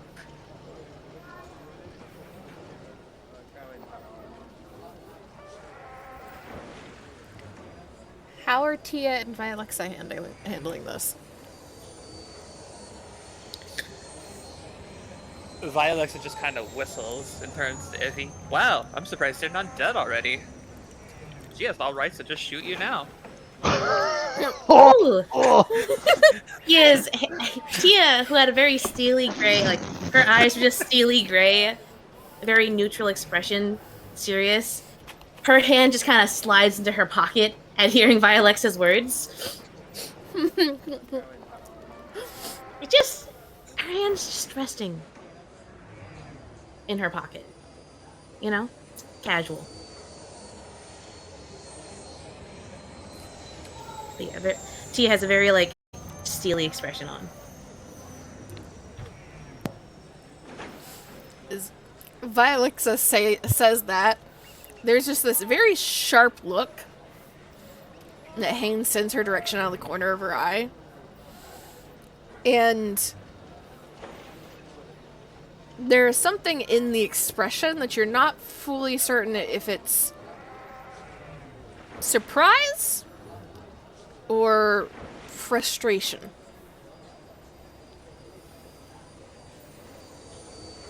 And she looks back towards Iffy. You said Iffy's kind of got her face in her hands.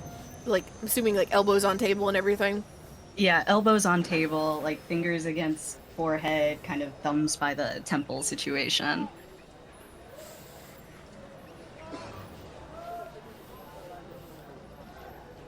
Let's see here.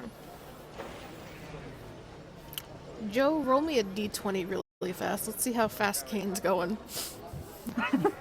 I also, like, the entire time Kane and Kana are rushing to the scene, I imagine Kane is going over what little he can of the story, just like, okay, so they were friends, they used to work together, okay, and I think if he was on a job and had some bad info, and, basically it went sideways, and, like, just giving Kana an absolute, like, panicked spark notes of everything, which is why she should be worried. Which starts with Mandalorian. Yes. Yes. He begins the thought with just like, Hayne is a pissed off Mandalorian. Like, a real Mandalorian. One with years of battle experience. The kind you do not fuck with. And if he fucked with her... And So, I'll take a step back here really fast. Sorry to cut you off, Iris. To No problem. give some more context for everybody of like where the Mandalorians are at this moment. So everybody kind of understands the positioning that's happened. Of the Mandalorians,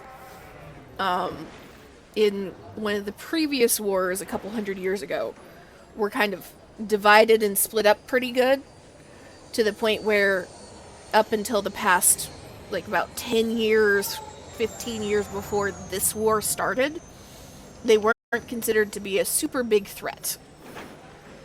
Then there started to be a lot of movement, where somebody started coming around claiming that she is, or that they are the Mandalore, so the head of the Mandalorians, the ruler of the Mandalorians. And as soon as the Mandalore popped up, they all started coalescing around him because that's their culture, that's their beliefs. Had all the clans essentially under him. When the war started, the Mandalorians instantly sided with the Empire. So, a solid 90-95% of the clans are Imperial and have been fighting and are some of the most effective shock troopers that the Empire has. There's a small handful of clans, like Clan Ordo, which Han is a part of,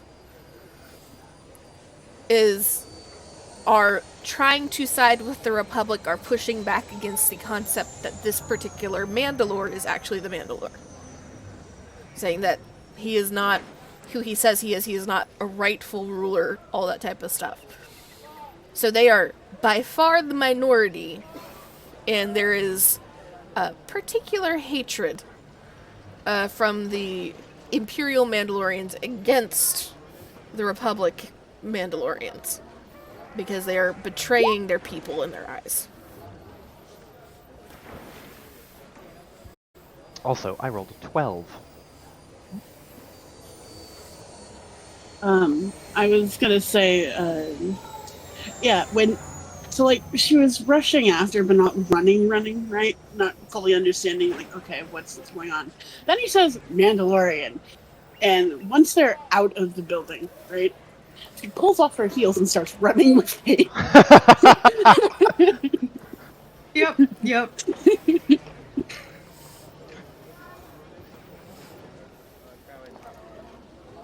So, that 12.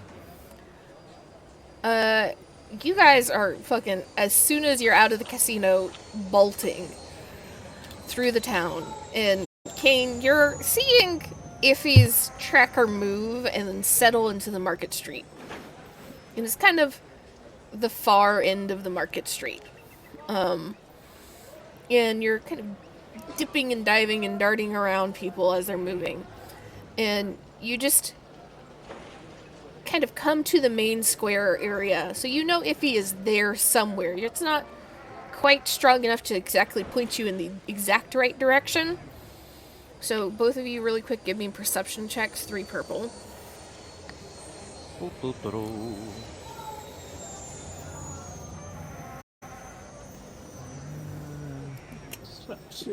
That one. That's all I need, baby.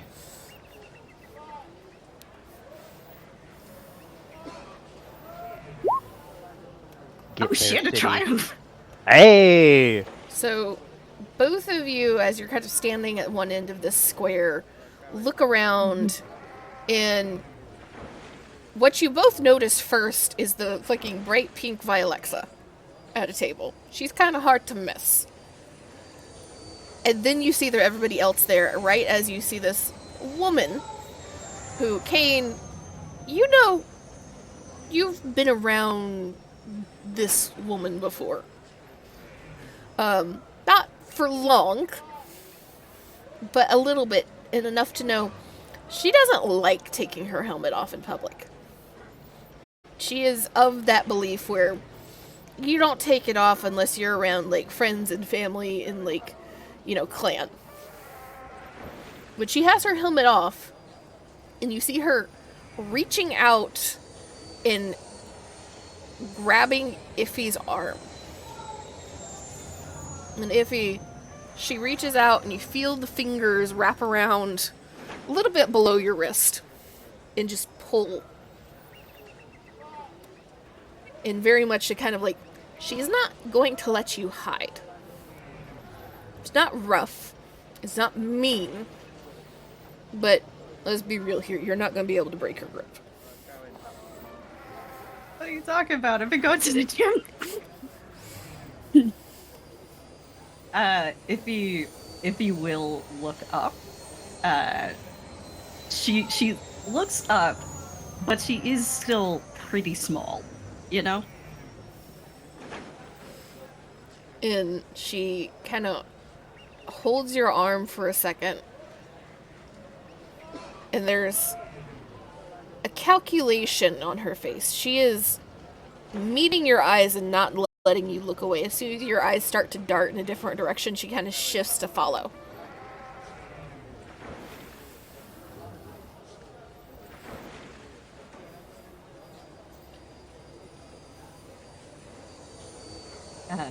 If he still keeps, eventually does just settle and realize there's no escaping this. So she does look directly at Hayne. And she says, I really am sorry.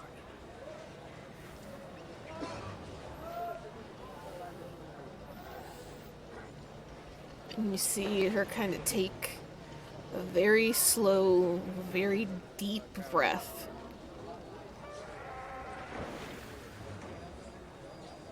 Why didn't you try? Just try to even reach out.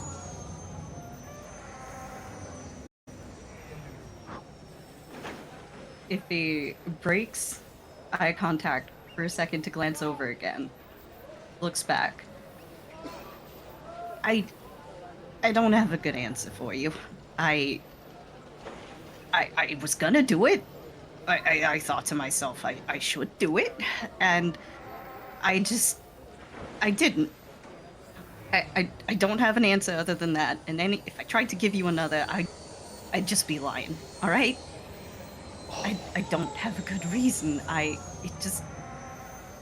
kept meaning to, and I didn't, and eventually it got to a point where I thought, well, sure would be terrible to reach out now, wouldn't it? So I didn't. I hid. Okay? I hid.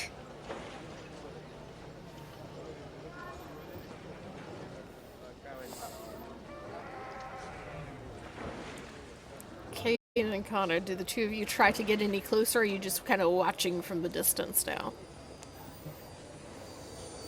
You're not close enough to hear the conversation, but you know at least that she's not swinging.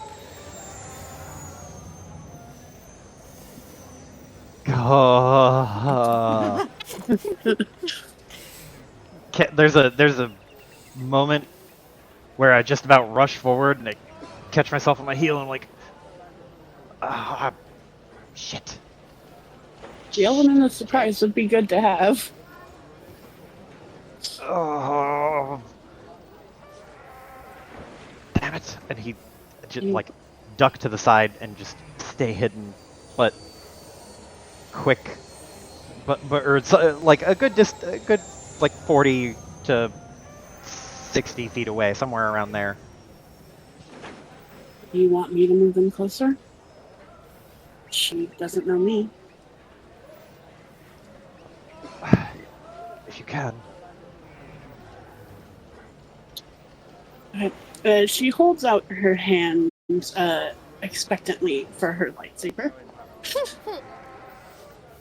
It's a half second where I just stare at it, not sure what to do, and then see like Points. yeah, and then reach and just right, sorry. I'll set it in your hand. Yeah, she'll put it in. I imagine she has like a clutch purse kind of thing, and she'll go over to the restaurant that they're at and basically try and get a seat near the table, essentially. Yeah.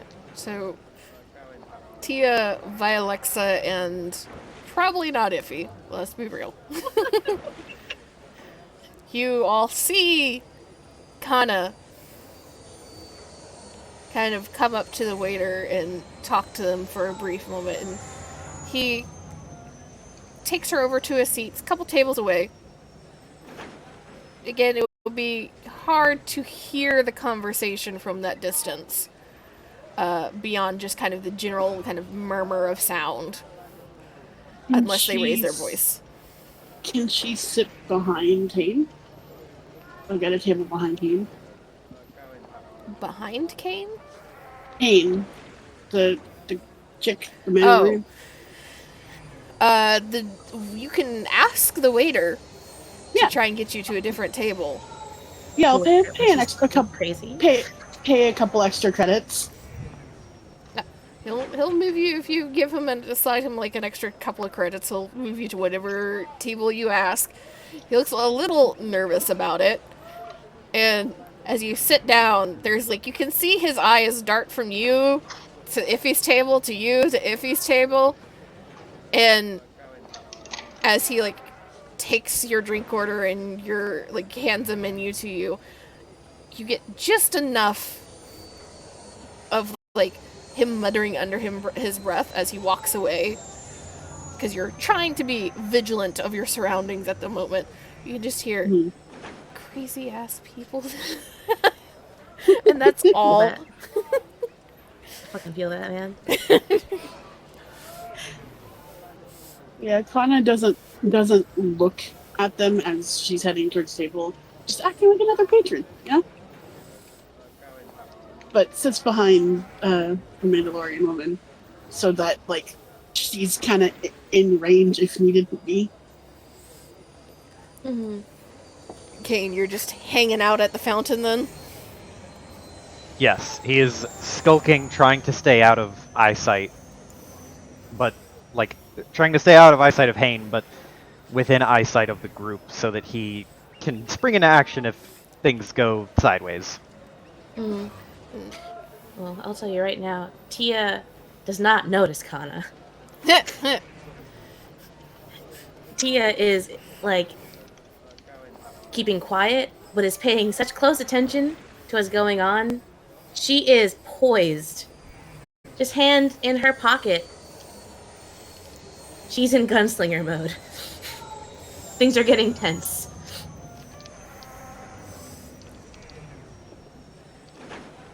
Hain has not let go of Iffy's arm. However, as she kind of brings Iffy's arm down to the table, there is a softening of the grip. It goes less from being like vice-like to more like just holding. And Hain still kind of leaning forward over the table, locked in on Iffy. You can get a little bit of a twitch of a head tilt as somebody sits down behind them. They recognize there's shifting and movement around them, but they don't care at the moment. And so you were explaining that you just couldn't call her. Couldn't check in. You can see first a flash of just a twist of anger, and then a little bit of surprise, as you can tell Iffy, she is trying to read you. In very much the trying to see how much of an act this is.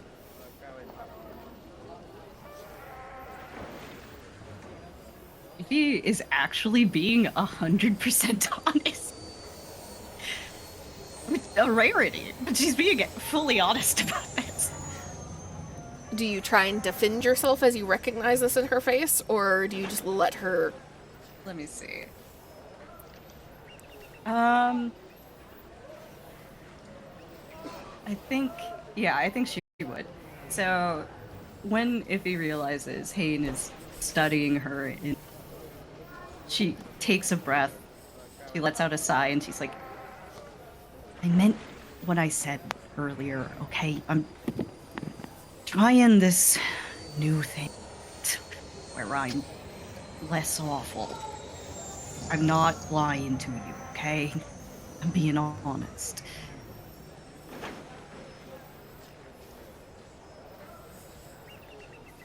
in Hayne, that surprise stays on her face, and she kind of shifts in her seat a little bit, like head tilting and almost essentially genuine curiosity.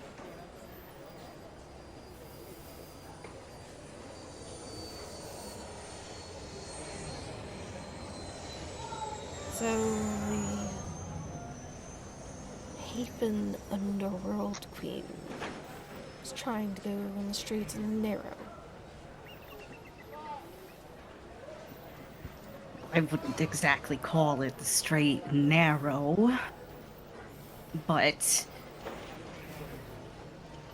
maybe straighter, narrower.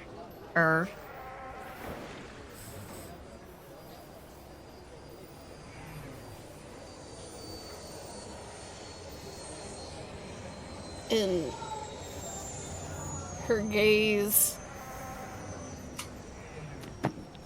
kind of slides along over towards Tia and Vialexa, looking them head to toe.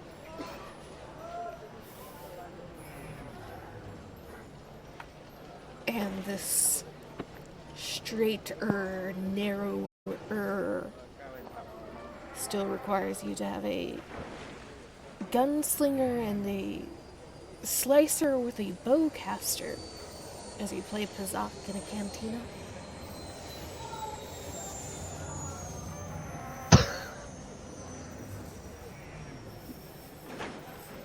Well, look, I've got a good reason for being here. An actually good reason. And that does require me to look around for information, and if I'm going somewhere like this, I am a public figure. Sometimes you need looking after.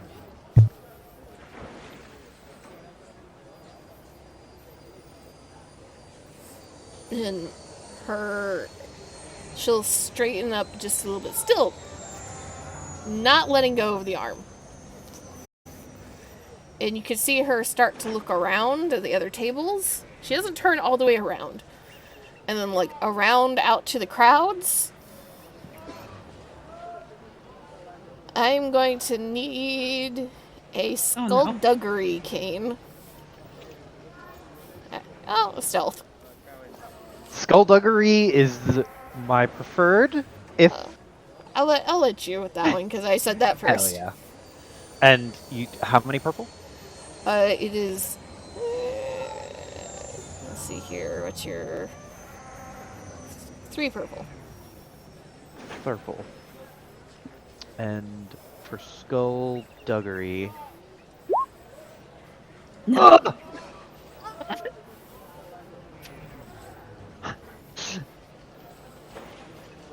And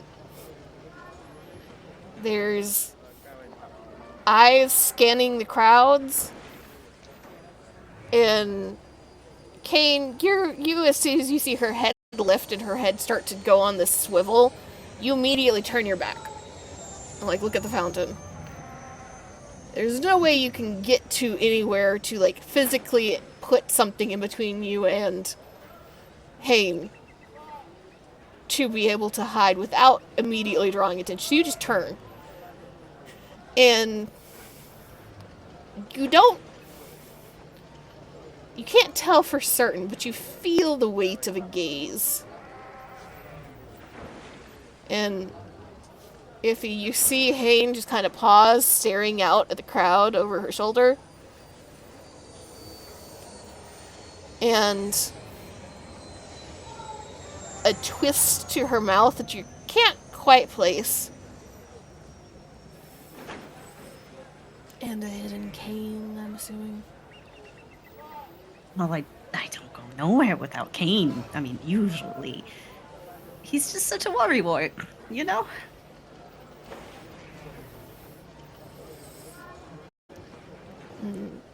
Hane just lets out this, like, sigh that is a little less tense. It's a little more familiar to you, Iffy, as something that Hane has expressed before, usually when some stupid plan has been offered. And it's kind of that half-defeated noise.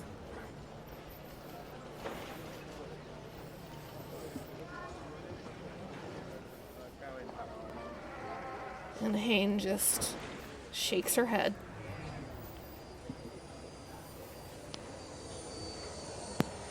There's some part of me that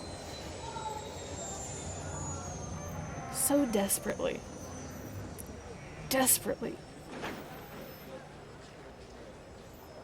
wants to just strangle you, to scream at you. But then there's another part,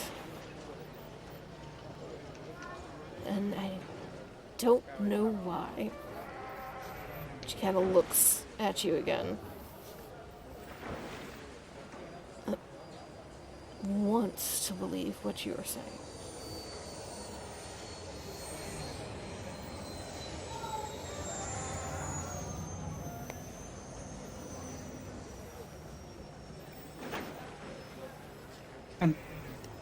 I appreciate you giving me that time.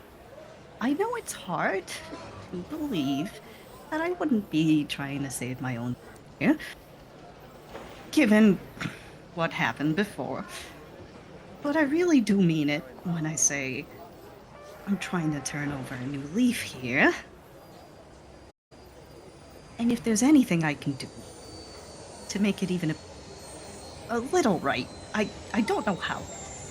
But if there's anything I can get you, anything you need done, I've got plenty of strings I can pull. And Hane just finally lets go of Iffy's arm and kind of sits back in the chair and just shakes her head.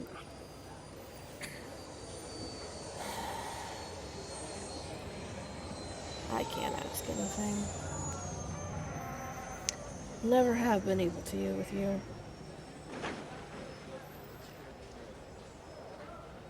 But you know, even if I can't do anything, you are still very high on Clan Order's list.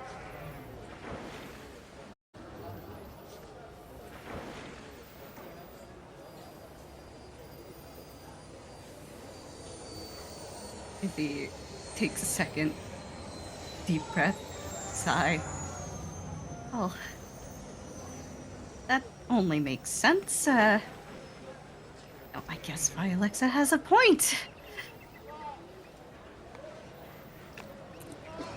And Hayne just course I kind of do. nods. Sorry, what'd you say, Piper? Of course I do.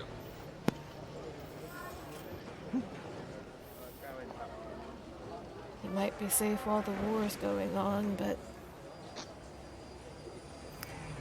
even being an ambassador won't save you after. Not if we survive this.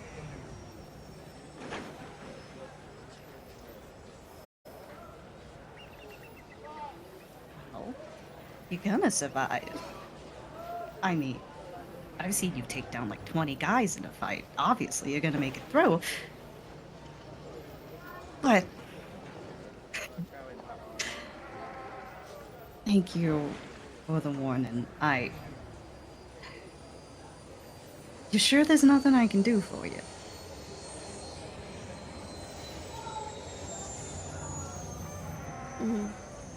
Hayden just kind of tilts her head. And so you're kind of staring at the table, more like staring through the table in thought.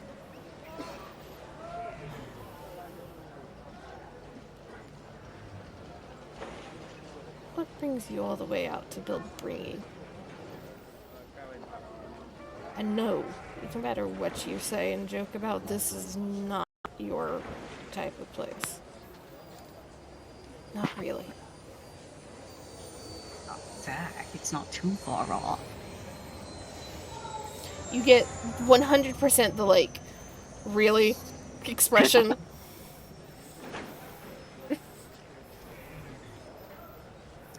I'm on a diplomatic mission, okay?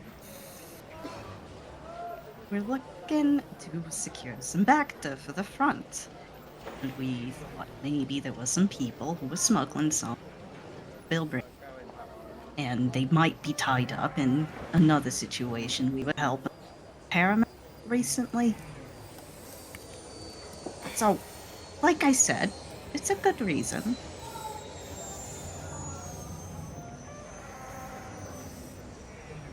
And there's a flash of interest on her face.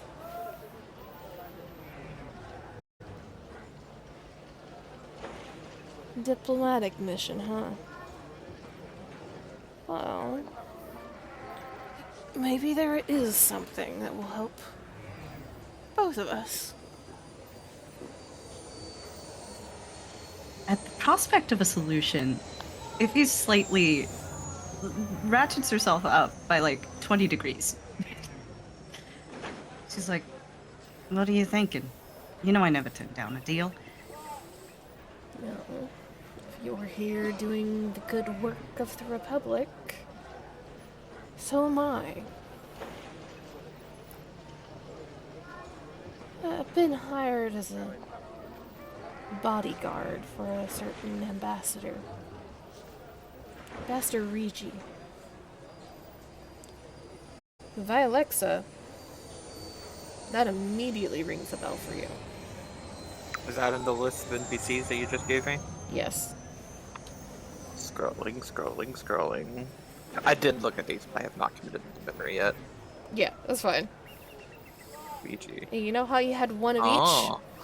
Yeah. each? That's the one of each. House spell. Woo! R-I-J-E-I. R-I-J-I. R-I-J-I. Okay, thank you. So are you saying that's my what's it called? Republic one. Yep. Okay. My Alexa whistles. Regi's here. Ooh, boy. And, roll me iffy. And Darn it. Kana, since you are close enough, you can also roll this if you would like. This is going to be a knowledge check in its core worlds. Will be 2 purple.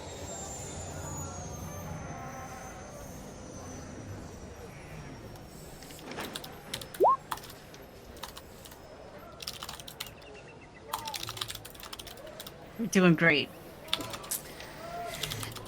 Iffy, both Iffy and Kana, you hear Rigi, and you both kind of recognize the name as being something you've heard in relation to ambassador, senator, something with the Republic Senate.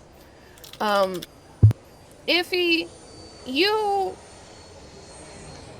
remember kind of where you've heard that name before, and you get the distinct, impression with it that it's somebody kind of more in your position of a diplomat kind of working under a representative or a senator.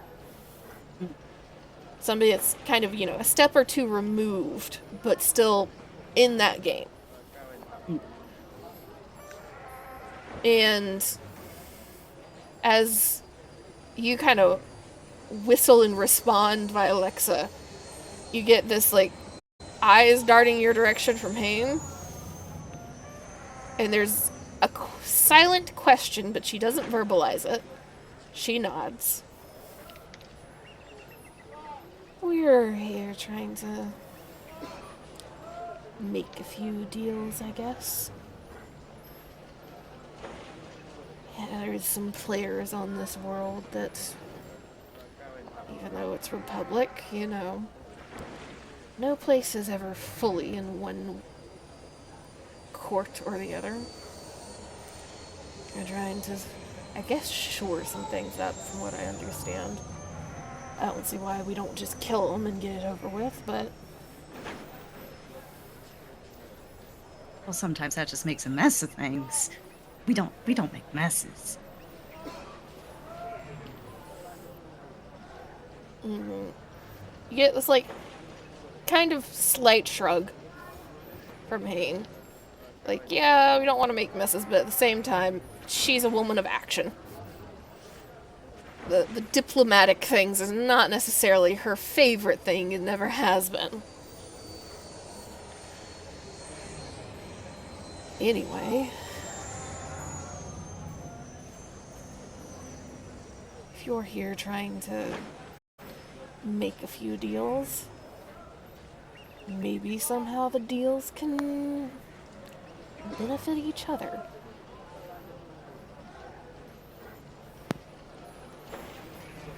If he glances toward Vialexa, storing that connection away for later, she's slowly starting to come back online now that the subject has shifted to business. Slowly just starting. It's 5 degrees up every second or so, Yep. Well, I don't see any reason they couldn't. I'm always open to collaborate and all.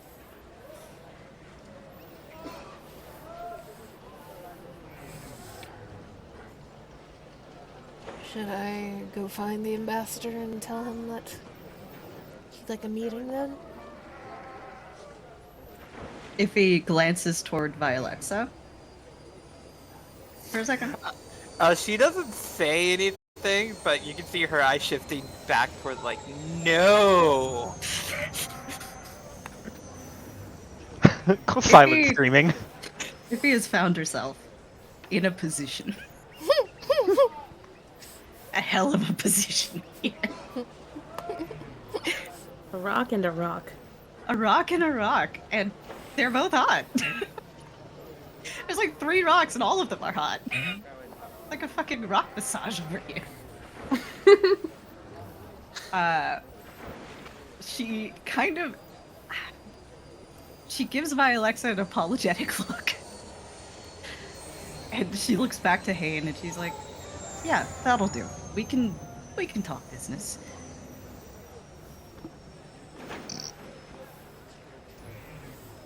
And Hain nods slightly and picks up their helmet and puts it back on. And she will stand up and kind of pause after she stood up, you can feel the weight of the gaze, Iffy.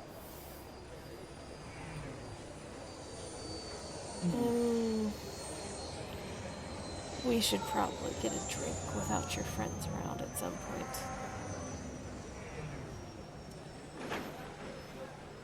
Oh man, does Iffy lie?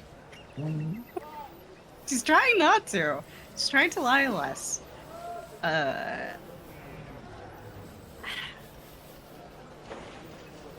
think what she says is the same either way. It's just a matter of whether or not she's lying.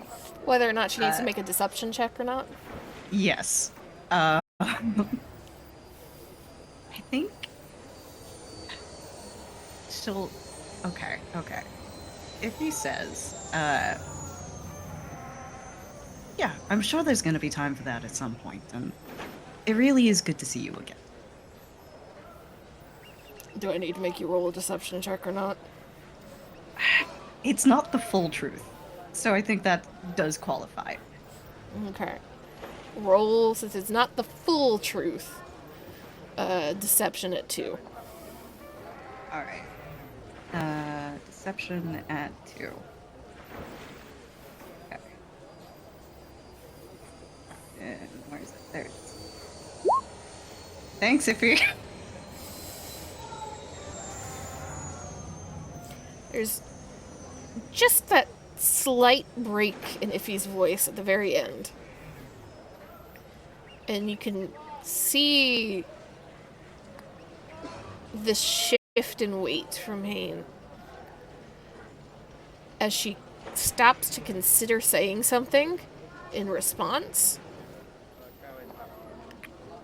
And instead, her fingers just curl into a fist, and she kind of wraps a knuckle against the top of the table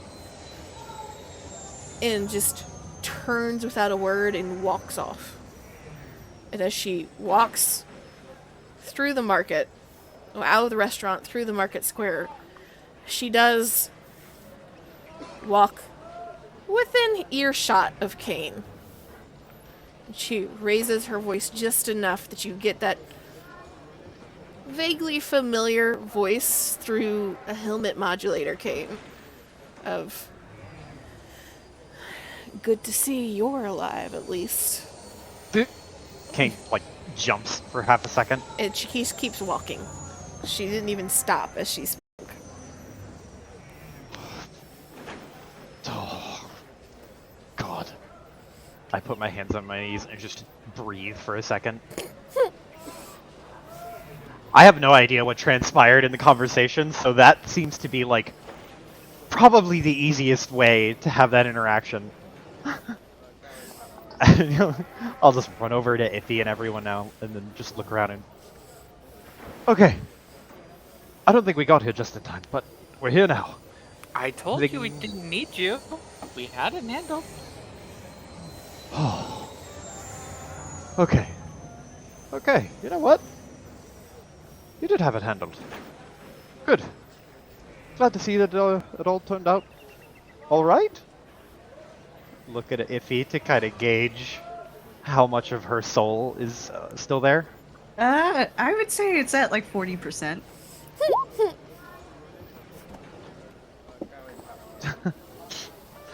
I'll walk around in front of you and then just like kind of tilt my head, look you in the eyes, give you a once over.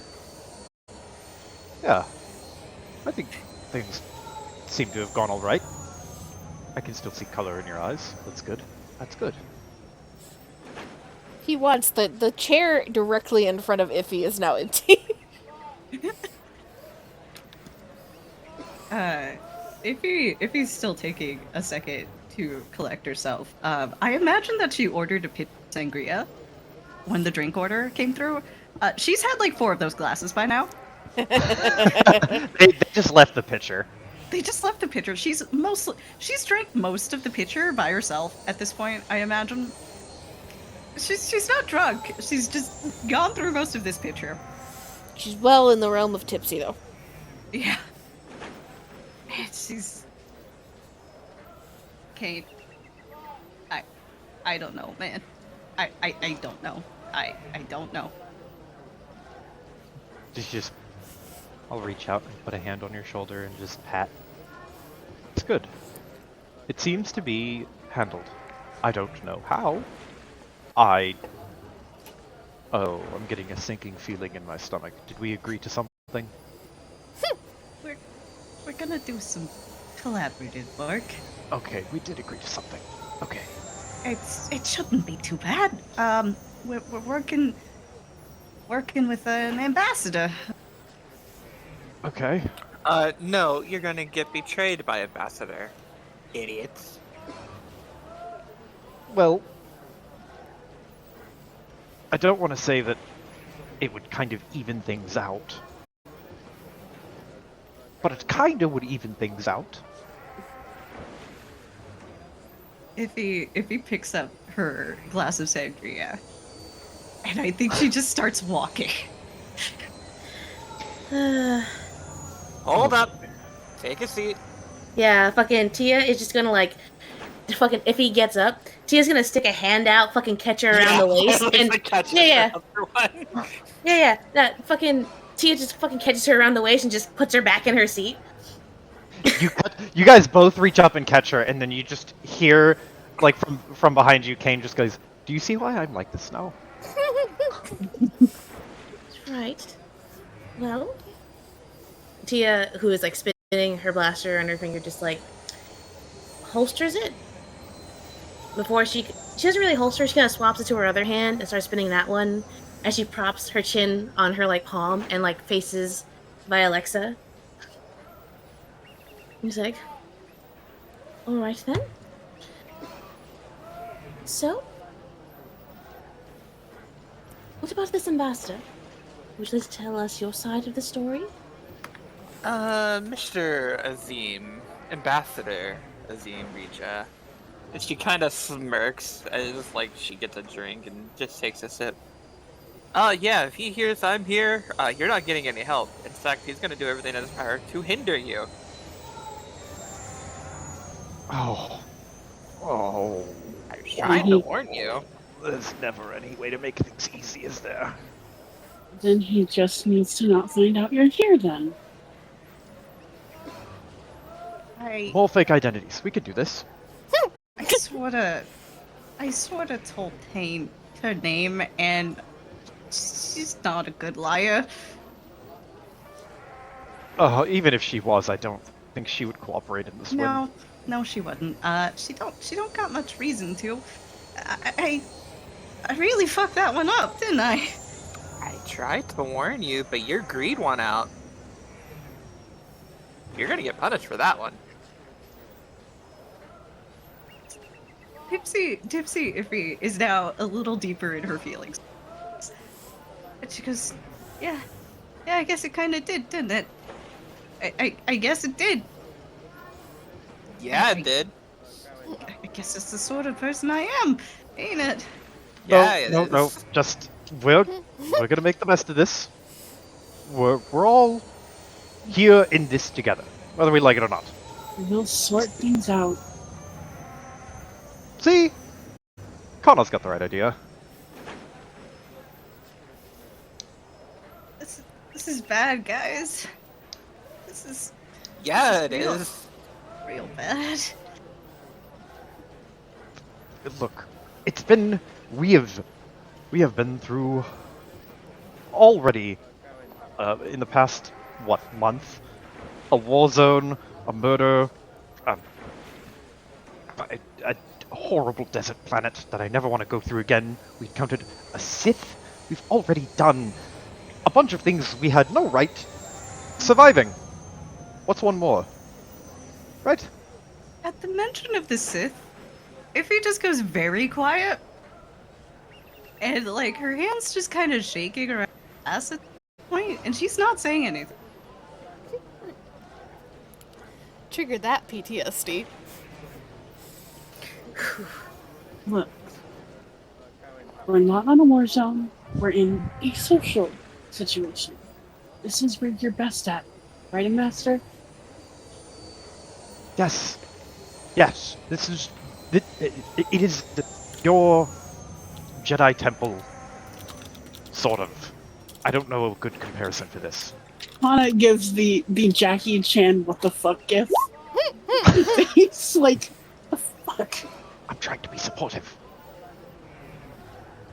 Try harder. Jackie Chan, what the fuck? Give right back to her. Just like, what do you mean try hard? I'm trying so hard right now.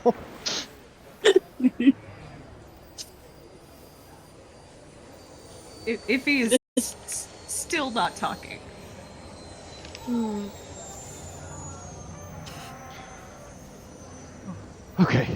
Okay, let's start with a little bit of shared information. We made our appearance at the club with gesturing to Kana. Ambassador fell. If we want to keep that up, we can. We got an invite up to Lord Ricci's room. Ranji. To Ranchi. We got an invite to Ranchi's room to talk business. So we haven't gotten to the room yet. We were on our way there. But well, if the real Iffy wanted to man in the chair for this Iffy, we could do that. But that's the current situation from everything we had up until she appeared. Gesturing to no one, but implying to Hain.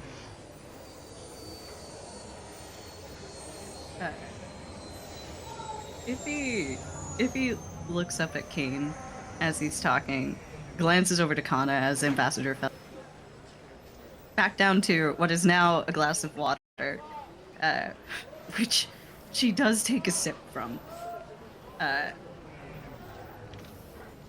Kane, I don't think I can do that right now.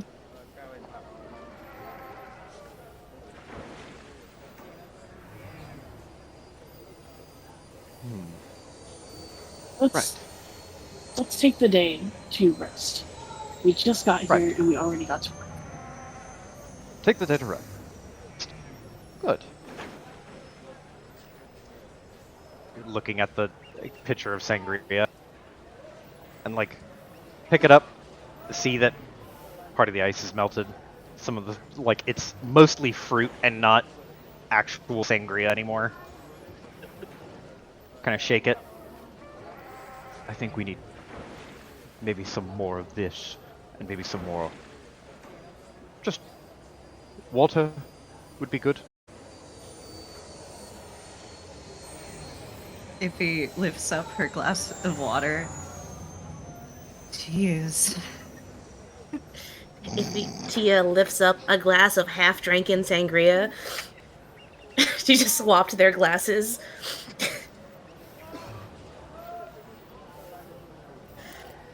And I think that's a good place to end it for tonight, so that I can get a write-up of shit to Piper, because I was late on that. Sorry, Piper.